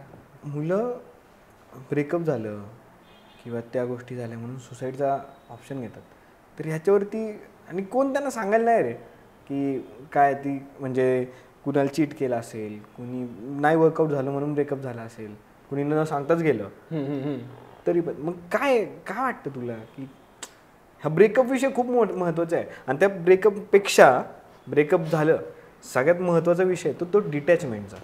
की ती डिटॅच कसं व्हायचं हेच लोकांना कळत नाही, त्याच्यामुळे ते पाऊल घेतलं जातं असं मला वाटतं. तर तुला काय वाटतं की तू पण या फेजमधून गेलाय? हे बघ, मी असं नाही म्हणत की पोरं नालायक नसता. माझ्याकडनं म्हणायचं काही चुका झाल्या असतील कळत न कळत, मी पण एक टाइमाला नालायक असेल असं माझं म्हणणं नाही की फक्त पोरींचा दोष आहे. पोरं बी हरामी असतात, माझं काय म्हणणं नाही. फक्त मी या विचारांचा माणूस की एक माणूस आयुष्यावर हरामी नसू शकतो. एक असं मुवमेंट होते ज्यातनं त्याचं भानावर येतो, त्याचं इम्प्रूव्ह होतो. आणि तू जो प्रश्न सांगितलास ना मला की पोरांनी काय केलं पाहिजे, कसं केलं पाहिजे, आपलं हे ना खूप छान वाक्य आहे की बाई पोरं इमोशनल नसतात. पोरांना एवढं इमोशनलच कोण नसतं. आपल्या घरातले वडील एवढं करण्यासाठी कष्ट घेतात, रेअरली दिसतात आपल्याला. सकाळी झोपेतून उठायच्या आधी जातात आणि झोपल्यानंतर येतात. कशासाठी येतात? हे काहीतरी इमोशनल बाइंडिंग आहे म्हणून येतात ना. बरोबर. कधी आपल्या बापाला कोणी रडताना बघितलंय का मला सांग? का बरं त्यांना रडून येत? काय होतं ते ना बाय डिफॉल्ट आपल्यामध्ये तो प्रकार आहे. आपल्या एवढं इमोशनल कोणीच नाही. मी असं एकदम ठामपणे सांगणार. सगळ्यात जास्ती प्रेमावर कविता कोणी लिहिली आहे? पोराने लिहिली. सगळ्यात जास्ती प्रेममध्ये दर्दी कविता कोण लिहितं? पोरच लिहितात. सगळ्यात जास्ती रोमॅन्टिक गाणे कोणाच्या बाजूने? पोराच्याच बाजूने. सगळ्यात जास्ती इमोशनलेस पोरच असतील का? मग म्हणजे ओपन अँड शट केस आहे. याच्यातनं कळतं कविता लिहून घ्या ना तुम्ही.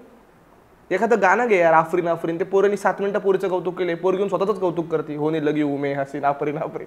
आणि हे पोरांनाच म्हणता पोरं इमोशनलेस आहे. हा जोक आहे खूप मोठा. कसं काय म्हणतं इमोशनलेस आहे? काय होतं, डिस्प्ले ऑफ इमोशनला मुभा नाही, त्याच्यामुळे असं होतं. बरोबर. आणि मग ही पोरांनी दारू, मी ते बोललो होतो की बेवडे पोरच का असतं? हार्ट अटॅकचं प्रमाण 65% पेक्षा जास्ती पोरांचं आहे. का बरं? काहीतरी आकडेवारी तर सायन्स तर खोटं नाही बोलू शकत. मग 65% काय हृदय, पोरीचं हृदय वेगळं आणि पोराचं हृदय वेगळं असतं का? मग हार्ट अटॅक आणि स्ट्रेसमुळे येणाऱ्या हार्ट अटॅकमध्ये पोरांची संख्या का बरं असते? काहीतरी असं हिडन प्रेशर जे कोणी बघतही नाही, कोणी दिसतच नाही.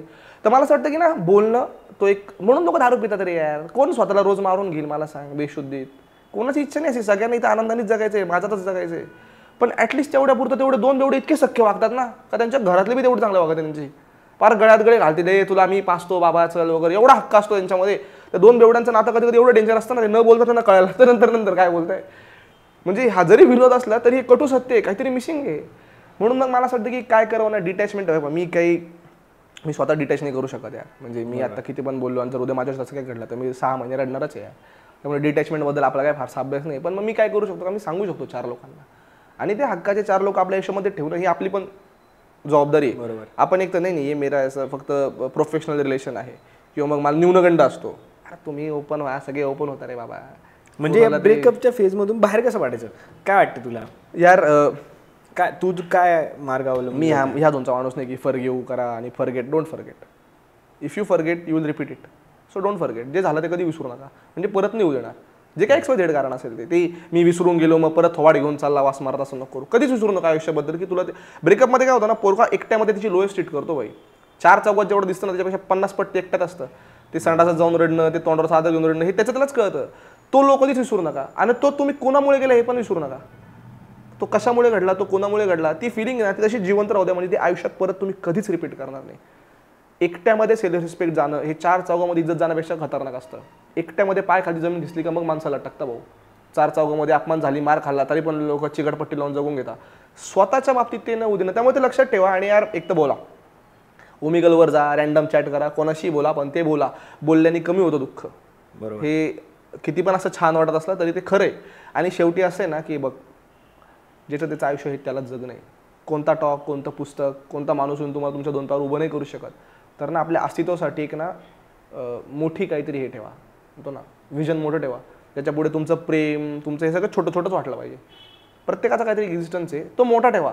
म्हणून ते स्वप्न अवकादीच्या बाहेरचेच बघायला पाहिजे, तरच काहीतरी अर्थ आहे. मला भेंडी घ्यायची लॅम्बोर्गिनी, आज अवकाद आहे का नाही आहे, पण मग त्यासाठी करायची. मग ते इतकं मोठं असलं पाहिजे ना, ते इतकं इम्पॉर्टंट असलं पाहिजे की हे जीव देण्याची कॉन्सेप्ट नाही आली पाहिजे. तू रड भाई, तू 6 महिने, तू आयुष्यभर रड तिच्या आठवणीमध्ये, माझं काय म्हणणं नाही. बरोबर. हे जीव बिव देणे ना. आणि भाई हे तर खूप इम्पॉर्टंट आहे. आयडल आहेत ना आपले, आयडल आपलं वाचून नेता भाऊ. हे ज्यांचे आयडल हिरो, ज्यांचे आयडल, आम्हाला बी आयडल म्हणतात लोक, यार मुस्काट जोडली पाहिजे यार. म्हणजे मी एकदम आता बोलता बोलता उदाहरण जर द्यायचं झालं ना तर प्रभू राम घेऊन टाक. सपोज असं म्हटलं की प्रभू राम माझे आयडल आहेत. त्यांचा जन्म राजाच्या घरी झाला, त्यांना वनवासात जावं लागलं. वनवासात ते गेले, त्यांच्या पत्नीचं हरण केलं कोणतरी नेऊन.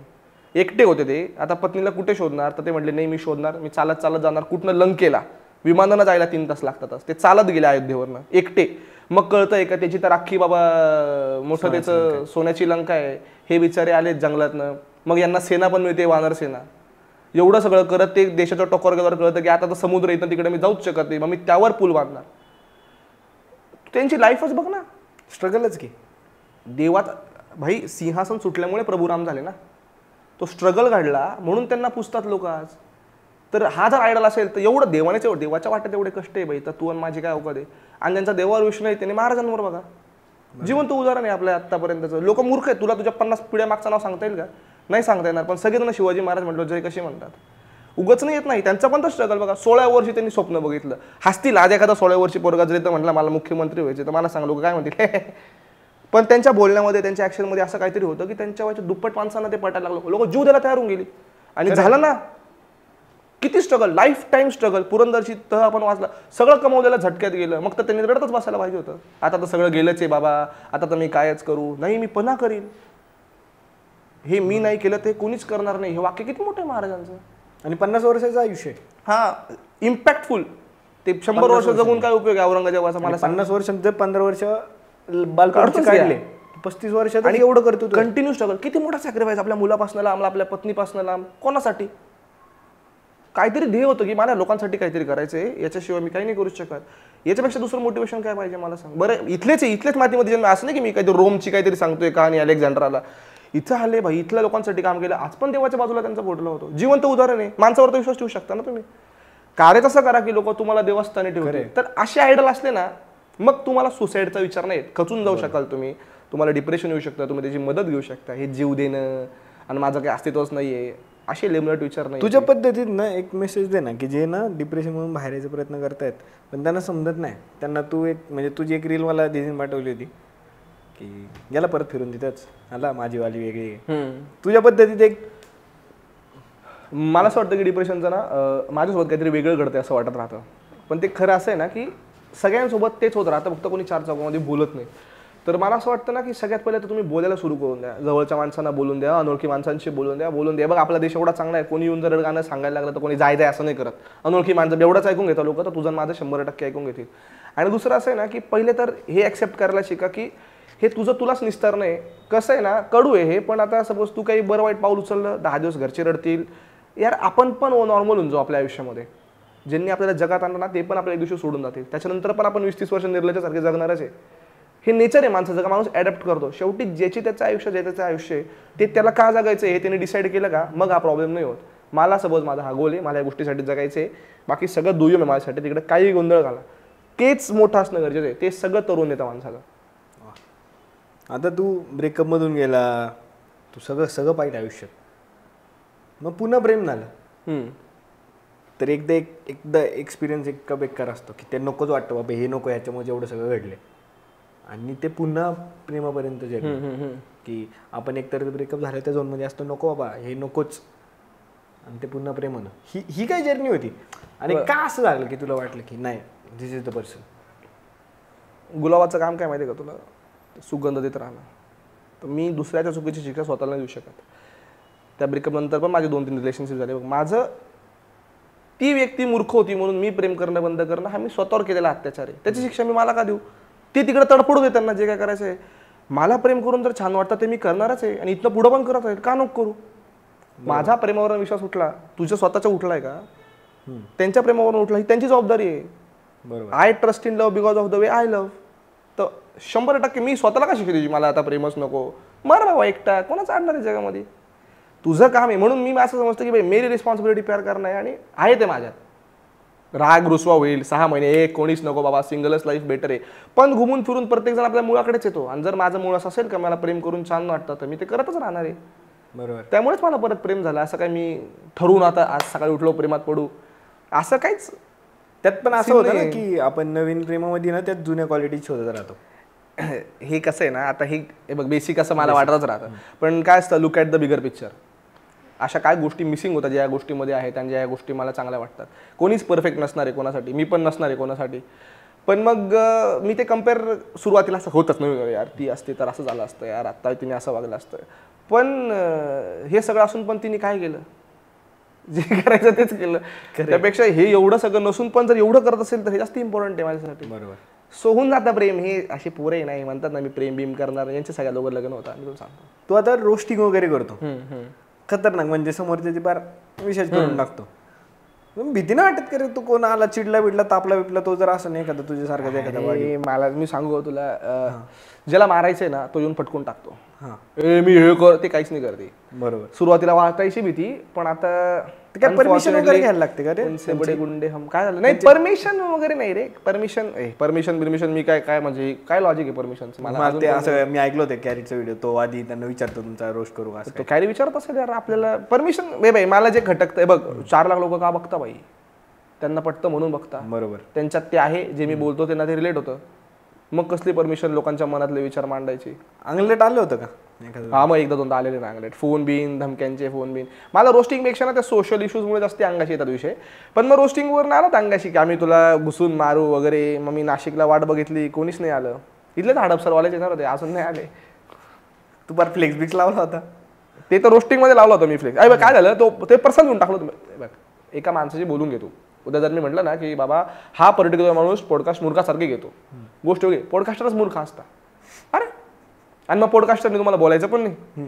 मग ते असं बोलले होते 2 जण की आम्ही त्यांच्या घरचं राशन भरतो वगैरे. म्हटलं मग धन्यवादचा पोस्टर लावला होता मी शहरामध्ये, कम्प्लीट 4-5 दिवस होता पोस्टर तिथं. आता तिथून तू सुरू झाला रोस्टिंगपासनं, मोटिवेशन कंटेंट, आणि तिथून तो आला सोशल टॉपिक्सवर, आणि तू खतरनाक हे करत, म्हणजे आता मी ध्रुवचा व्हिडिओ पाहिला, खतरनाक, त्याची पार काढूनच टाकली सगळ्यांनी. तू पॉलिटिकल एजंडा जे चालवतात तू त्याच्यावरती बोलतो, पण कुठेतरी तुला हे नाही वाटत की मग तू पण एका कुठल्या तरी पॉलिटिकल पार्टीची साईड घेतो? हे बघ, मी पॉलिटिकल पार्टीची साईड नाही घेत, मी हिंदुत्वाची साईड घेतो. आणि मी आहे म्हणजे माझा प्रॉब्लेम अशा लोकांची जे मी त्यातले कडेला वाचले करतात. सांगा ना, तुमचा दम नाही का? मी जेव्हा हा स्टान्स घेतो तेव्हा त्याच्याबरोबर एक पर्टिक्युलर हेट मला मिळतो, तो मी स्वीकारतो ना.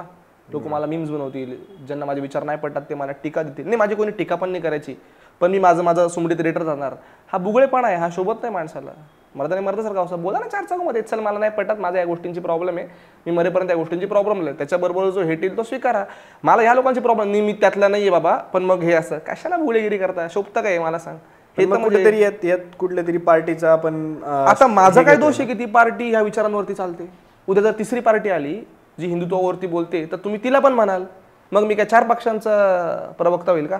एवढं तर म्हणजे एवढा कॉमन सेन्स तर प्रत्येकाने वापरला पाहिजे. आणि माझं काय म्हणणं आहे, हे विचार काय माझ्या आसपास नाही आहेत. माझ्या फेसबुकवरती जा तुम्ही, जेव्हा मला अक्कल आली तेव्हापासून मी या विचारांवरती बोलत आलो. आणि काय फेमस माणसाला त्याची मत नाही असू शकत, हे कुठं लिहिलंय? बरोबर. मी माझी मतं रोकटोकपणे मांडतो. मला माझं इंडिव्हिज्युअल मत आहे ते. ज्यांना पटतं ते बघतात, ज्यांना नाही पटतं ते टीका करतात, ती पण मी स्वीकार करतो. मला काही फरक पडत नाही मला याचा प्रवक्ता करता का याचं काय हे करता. मी फाट्यावर मारतो. आणि बोलणारे पण कोण आहेत?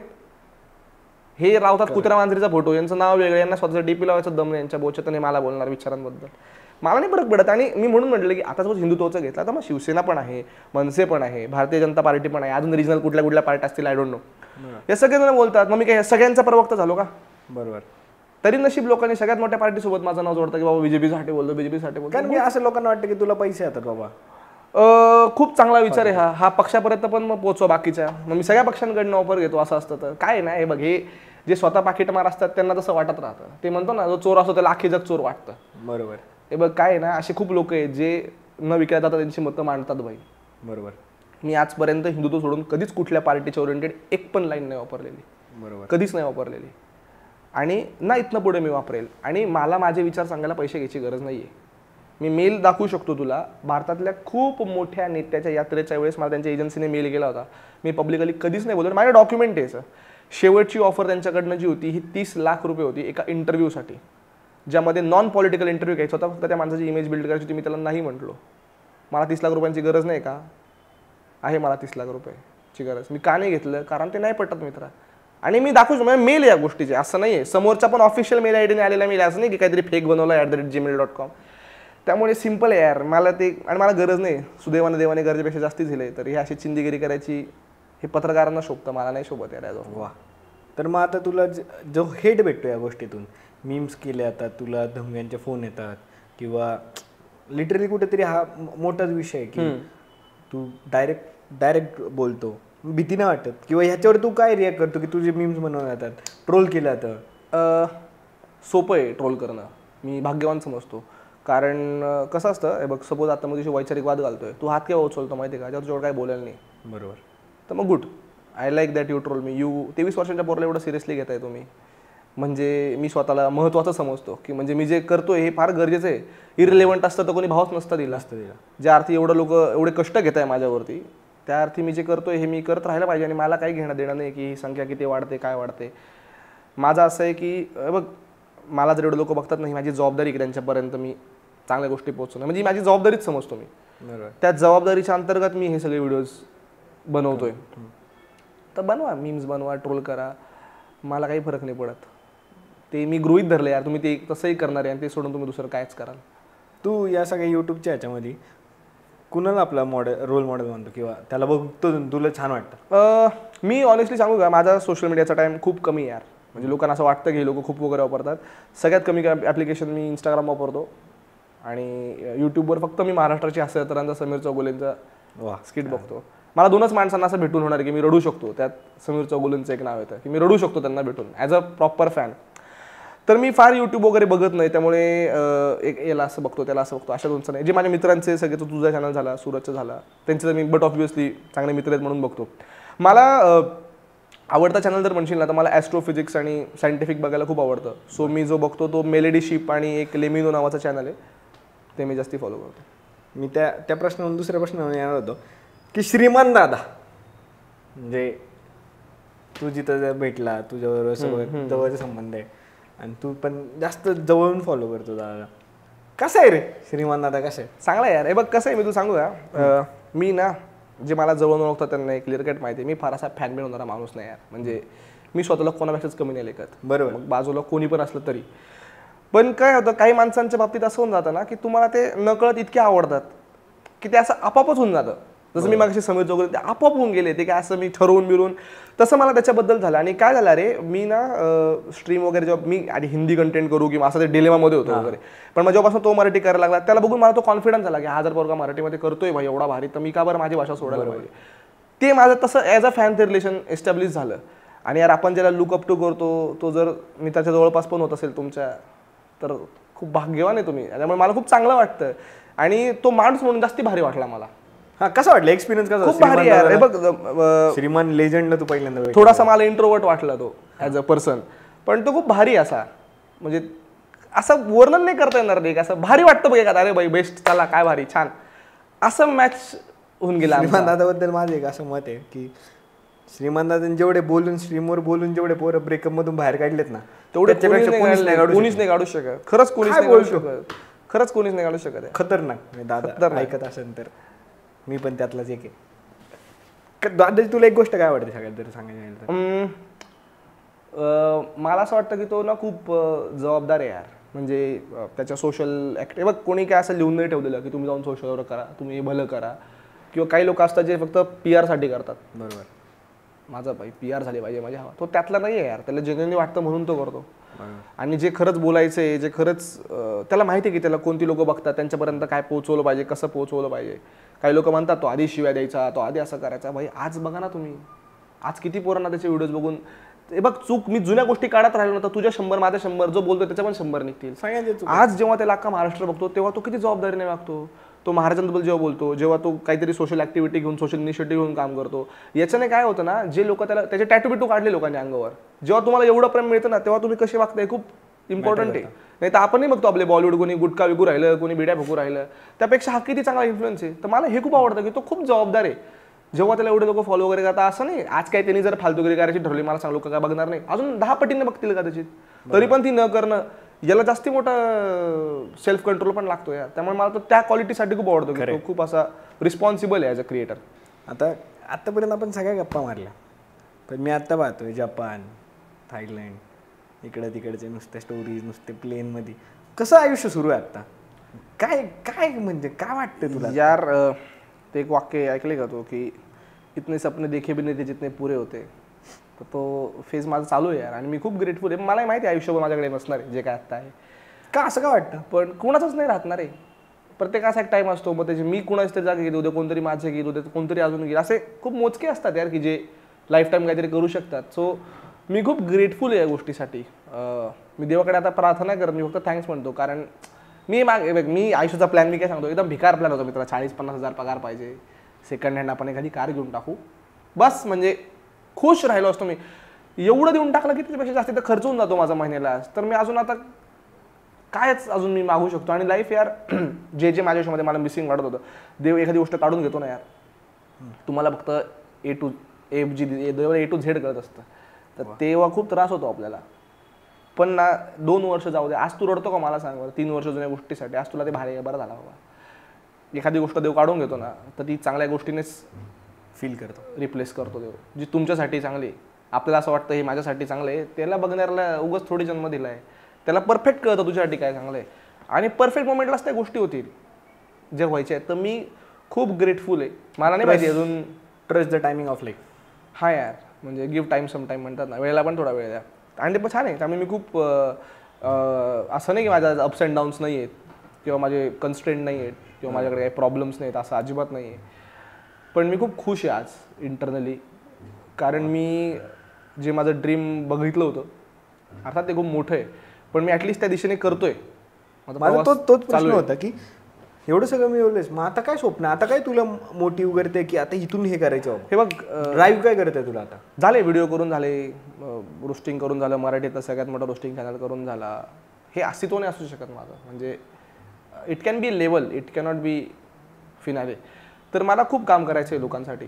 मला नाही माहिती मी कसं करणार आहे, काय करणार आहे, पण मला जेन्युइनली खूप काम करायचं आहे. मी आता माझ्या NGOचं रजिस्ट्रेशन करतोय. आपण एक 300-400 लोकांची टीम बनवली नाशिकमध्ये. थोडासा सोशल वर्क करायचा आहे. आता असं झालं आहे की काहीतरी ॲक्च्युअल इम्पॅक्ट घडेल असं काहीतरी करायचं आहे. ते लोकांमध्ये जाऊनच केलं जाऊ शकतं. सो मला खूप काम करायचं आहे लोकांमध्ये जाऊन. आणि सुदैवाने असं की माझ्या घरच्यांचं पण बॅकग्राऊंड तसंच आहे आणि पूर्ण वेळ आता मला त्या ऑनेस्टली त्या गोष्टीमध्ये लावायचं आहे. सो आता त्या पर्टिक्युलर ओरिएंटेशनसाठी मला काम करायचं आहे. आणि माझं स्वप्न यार आहे बघ, तसं तर मला मुख्यमंत्री व्हायचं आहे स्वप्नाची जर गोष्ट केली तर त्या दिशेने माणूस वाटचाल करू शकतो. आणि का म्हणजे मला पॉलिटिक्स खूप बघ, मी ऑफशॉट जाते पण एक लोक लय शिवाय घालतात राजकारणी लोकांना, माहिती आहे का? नाही तो असाच आहे, नाही ते सगळे माजोरडेच आहेत. 24 तास तुम्ही त्यांच्यासोबत मला राहून दाखवा. तुमच्या आवडत्या नेत्यासोबत मला 24 तास तुम्ही राहून दाखवा. त्यांचं स्केड्यूल इतकं खतरनाक असतं. माझ्या बिझनेस फेअरमध्ये काही नेत्यांना जाऊन भाई त्यांना झोप नाही होत रे, दिवस झोप नाही होत, दिवस ते. आणि शिवाय देणं आहे ना, हे इतकं सोपं काम आहे. सगळ्यात विकले न जाणारे आमदार खासदार जर बघायचे असतील तर विकले न जाणारा मतदार व्हायला लागतं पहिले. तुम्ही 3,000 मतं विकताना तुम्ही 5 वर्ष बटन दाबून तुम्हाला तुमचं काही दिसत नाही, मग तुम्ही गप्प बसा. पहिले स्वतः काहीतरी करा. आणि जर दुसरा एक ट्रेंड आहे आपल्या देशात, चांगले माणसं राजकारणात जायला लागले का वेगळाच प्रॉब्लेम होतो लोकांना. म्हणजे चांगल्या माणसाला जाऊ बी द्यायचं नाही, मग शिवाय पण द्यायचा की सगळे राजकारणी गुंड आहे. मग कसं काय होणार? उलट काही पण विचारधारा असं तुमची कम्युनिस्ट काही असो XYZ, तुमच्या आजूबाजूला चांगले माणसं जर इंटरेस्टेड आहेत तर तुम्ही चांगल्या माणसाच्या पाठीमागे जाऊन उभं राहिलं पाहिजे. तिथं चांगल्या माणसाची तुम्ही पाय ओढता. आता हा पण राजकारणात जाणार का? अरे मग जर हुशार आहे चांगलं तर का नाही जावं त्याने? कारण जर चांगले माणसं गेलीच नाही तर मग अल्टिमेटली वाईटच माणसं नावच ठेवतील. त्यामुळे हा पर्स्पेक्टिव्ह चुकीचा आहे. सगळे नेते असे, सगळे नेत्यांचं असंच. तुला या आत्ताच्या राजकारणाच्या घडीवरती जे चालू आहे महाराष्ट्रात काय वाटतं तुला? त्याचा टेक काय? माझा काही मी काही पॉलिटिकल अनालिसिस्ट वगैरे असं नाही बाई. मला असं वाटतं की यूथ म्हणून मी कन्फ्युज आहे बाई. ऑनेस्ट माझं मत आहे. काय म्हणजे जर मला जे सरकारमध्ये आता युती केली त्यांना मग मी त्यांनाच मतदान केलं असतं असं पण काही लोक म्हणतात. पण मग काय, पण कसं आहे, एक असतं तुला मला कळणार राजकारण, एक असतं त्याच्यावरच्या लेवलचं राजकारण, ते मला कळत नाही. पण एक युथ म्हणून मला असं वाटतं की एक चांगली गोष्ट आहे, भले वाद घालत असतील पण आपल्या इंटरेस्ट, आपल्या पिढीचे पोर इंटरेस्ट घ्यायला लागले, हा खूप चांगली गोष्ट आहे. ते काही पक्ष असो तुमचा, काही तुमची विचारधारा असो, पण आता युवा पोरांची संख्या वाढायला लागल्यावर मला बरं वाटतं भाई. कारण काय ना, 65% देशातली जी लोकसंख्या आहे ही 18 ते 50 वयोगटातली आहेत. 10 पण असे खासदार नाहीत लोकसभेत बसणारे जे ह्या वयोगटातले आहेत. खरे ते 65% देशाचं प्रतिनिधित्व करताय टेक्निकली.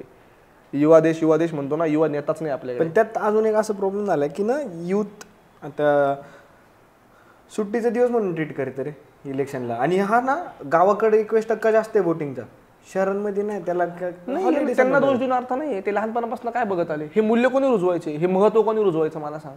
आता आपल्या पिढीसाठी तुला मलाच करावं लागणार आहे, बरोबर की आपण हे म्हणून ते आपण हे कशाला रिकामे ज्ञान देत राहतो लोकांना, रे मतदान करा, हे करा, ते करा. हे आता बोलून वगैरे हे बघ, मागच्या पिढीच्या हिशोबाने काम केलं, त्यांचा काळ वेगळा असेल, XYZ असेल.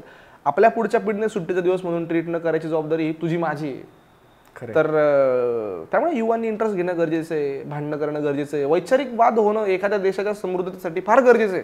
तिकडे पाकिस्तानमध्ये आटेवरनं भांडू राहिले, आपल्याकडे निदान विचारावरनं भांडतोय. किती सौभाग्यवान आपण की विचारांवरनं वाद होत आहेत, किती सुंदर गोष्ट आहे. त्यामुळे गरजेचं आहे यंग पोरांनी पॉलिटिक्समध्ये इंटरेस्ट घेतला पाहिजे, चांगल्या माणसांना जाऊ दिलं पाहिजे, चांगल्या माणसांना काम करू दिलं पाहिजे.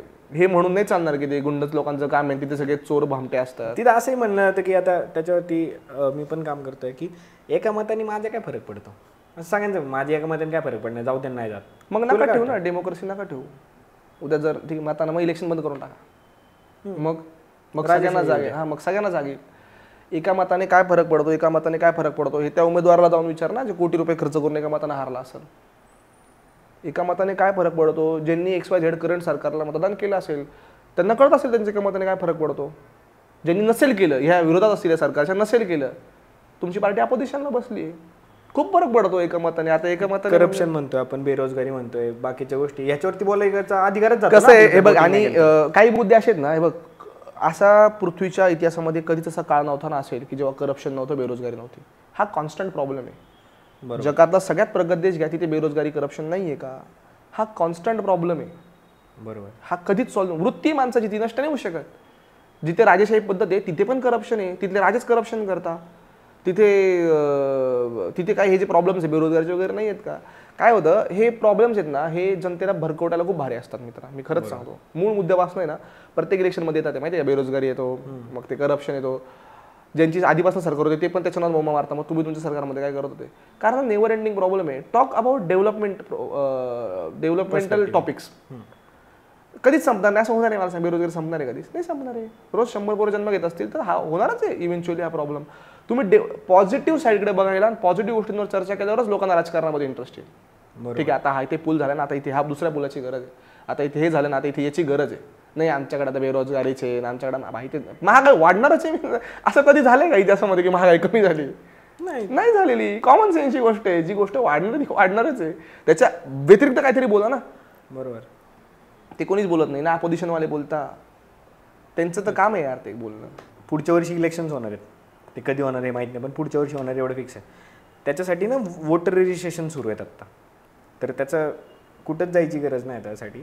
तर वोटर हेल्पलाईन ॲप आहे आणि गव्हर्नमेंटची एक वेबसाईट आहे, त्याच्यावरती करा. पण तुझ्या पद्धतीने सांग फक्त. पुढच्या वर्षी झाले तर 3 इलेक्शन होणार आहेत आपल्याकडे, आणि मला सगळ्यांना सांगायचं आहे, खास करून माझ्या वयाच्या पोरांना सांगायचं आहे की आता वोटर रजिस्ट्रेशन करा, आधी कुठंतरी जा, मग करा, सगळं ते करा. आता त्याचं ॲप आहे, ते ॲप तुम्ही डाउनलोड करा, त्या ॲपवरनंच ते होईल. आणि ते का करा, कारण तुमचा आणि माझा देश मागच्या पिढीनं जे काय काम करायचं होतं ते करून झालेलं आहे.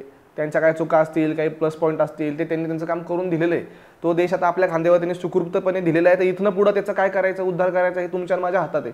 आणि जेव्हा 5 वर्षात आपण शिव्या घालतो एखाद्या डिसिजनला, एखाद्या सरकारला, त्याच्या अगोदर आपण मतदान केले का हे पहिले स्वतःला विचारलं पाहिजे. तर हे सगळं बोलायचा अधिकार तुम्हाला ऑफिशियली राहतो.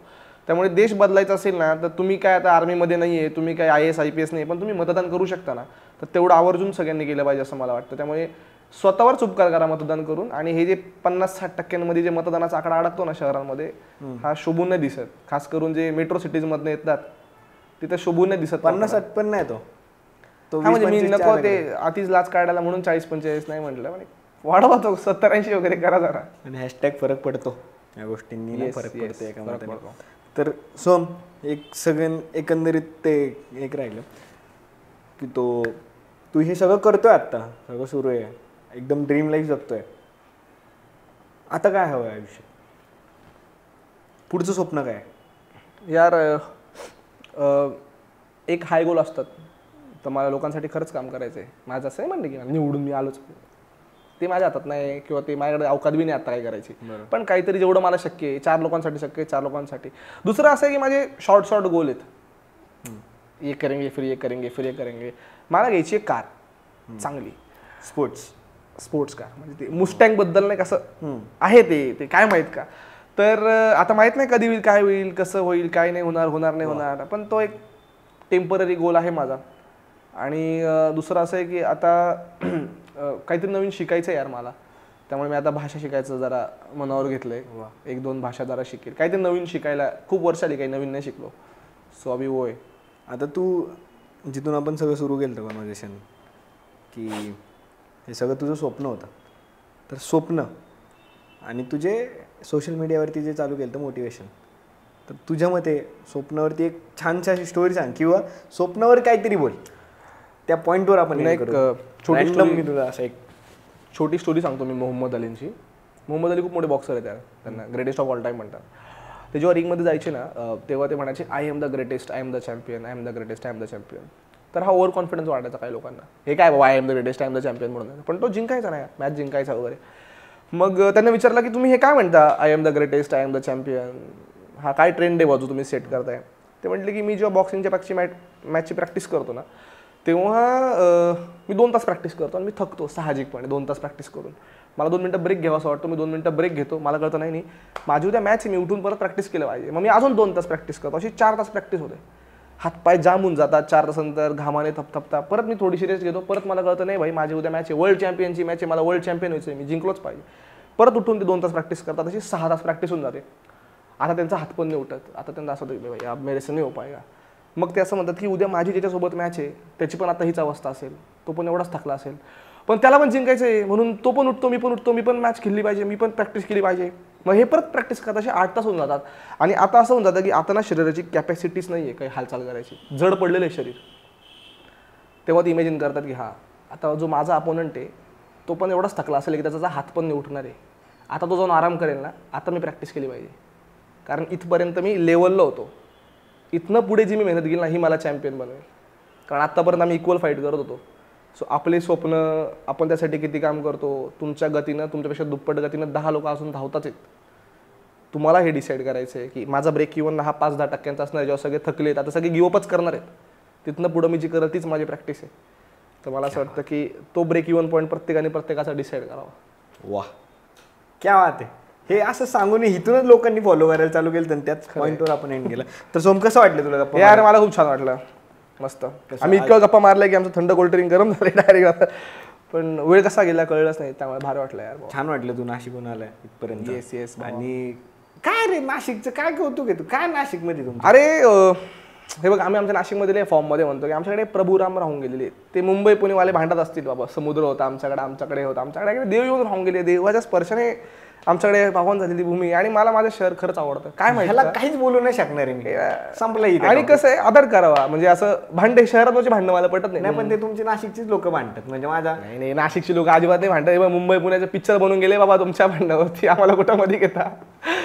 नाशिकमध्ये छान आहे यार नाशिक, आणि सगळ्यांनी आवर्जून आहे माझं शहर फिरलं. बघ तिथे कुंभमेळा होतो, तिथे ज्योतिर्लिंग आहे, तिथे बघण्यासारखी बरीच प्रेक्षणीय स्थळे आहेत, तिथे आर्मीचा कॅन्टॉनमेंटचा एरिया येतो, तिथली लोक खूप चांगले, तिथं वातावरण खूप चांगलं आहे. आमच्याकडे 12ही महिने पाणी येतं, आमच्याकडे मिसळ भारी आहे, आमच्याकडे वाईन भारी आहे. अजून काय पाहिजे मला सांग?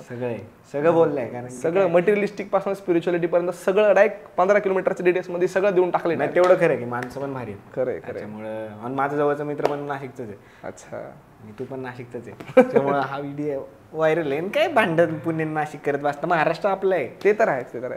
आणि तू सुरुवातीला सांगितलं होतं की आपली उंची अशी आहे, त्याच्यावरती आपल्या बोलतात. पण ना मी एक ती ओळ कायम लक्षात ठेवली आहे की ना हा महाराष्ट्र आहे, तर महाराष्ट्रात ना माणसाच्या शारीरिक दृष्टींवर नाही तर त्याच्या वैचारिक आणि त्याच्या कर्तृत्वावर त्याची उंची मोजली जाते. अरे वजन कोणाच्या पण अंगावर असतं, वजन समाजात असलं ना त्याला काहीतरी यार. तर सोम कसं वाटलं तुला एकंदरीत? खूप भारी वाटलं, एकदम मस्त. तर मित्रांनो, आपले मित्र आहेत, आपल्या जवळचा मित्र आहे आरजे सोम, चॅनलला नक्की फॉलो करा. तुम्हाला इन्फॉर्मेटिव्ह व्हिडिओ, सोशल व्हिडिओ म्हणजे सोशल टॉपिकवरची व्हिडिओ आणि रोस्टिंगचे, म्हणजे तुम्ही हसणारे विषय, कारण की स्टाईलच वेगळी आहे. तर छान वाटलं तू आला. मला पण धन्यवाद. मला बोललो एवढं, आपण 1-1.5 तास गप्पा वगैरे मारल्या. नाही खरंच तू आला, एका कॉलवरती आला, त्याच्यामुळे ते भाग्य समजतो. नाही भाई बस, मोठी लोक येतात आपली इथं आणि असं काही हे नाही वाटत, की भारी वाटतं की आपल्याला पण थोडंसं. थँक्स भाई, थँक्स यार. तर मित्रा, जाताना आपलं थोडंसं काय वाटलं तुला ऑड इंजिनियरबद्दल? मला पहिले तर ना हे बघ, श्रीराज कसं एक दिवशी त्याचा पण पॉडकास्ट घ्यायची गरज आहे यार. आता ज्यांना माहित नाही, हा असं लोकांना वाटतं आता पुण्यातला आहे, म्हणजे एवढं काम केलं की तो आता पुण्यातलाच वाटायला लागलाय लोकांना, पण तो आहे राजगुरुनगरचा. आणि त्याला नेहाचं रॅप सॉन्ग जेव्हा केलं तेव्हा मला नंतर कळलं का ते म्हणजे केव्हापासनं काहीतरी करतोय तो, हे त्यातनं कळतं. त्यामुळे यार खूप छान वाटलं की असे हसलिंग बोरं भेटले का जरा स्वतःला पण भारी वाटतं यार. त्यामुळे थँक्यू सो मच. वगैरे तर होत राहील, पण असं भेटून पण छान वाटतं. त्यामुळे आणि आत्ता फक्त पर्सनल आयुष्याबद्दल आम्ही जास्त गप्पा मारल्या की सोम नक्की कसं आहे, पण सोमचा अजून एक विशिष्ट गुण आहे, त्या टॉपिकवरती 100% बोलणार आहे. कधी बोललोच नाही पब्लिकली. हां, ते पण महत्त्वाचं आहे. ते आत्ताच सांगून ठेवतं की जेव्हा तू पुढच्या वेळेस येशील तेव्हा जर आपले कल्चर आणि जे लोक मायथॉलॉजी मानतात, खरंय, ती कशी हिस्ट्री हिस्ट्री सायन्स आहे, याच्यावर पण आपण बोलू 100%. तर भेटूयात पुन्हा. येस, छान वाटलं. चला बाई.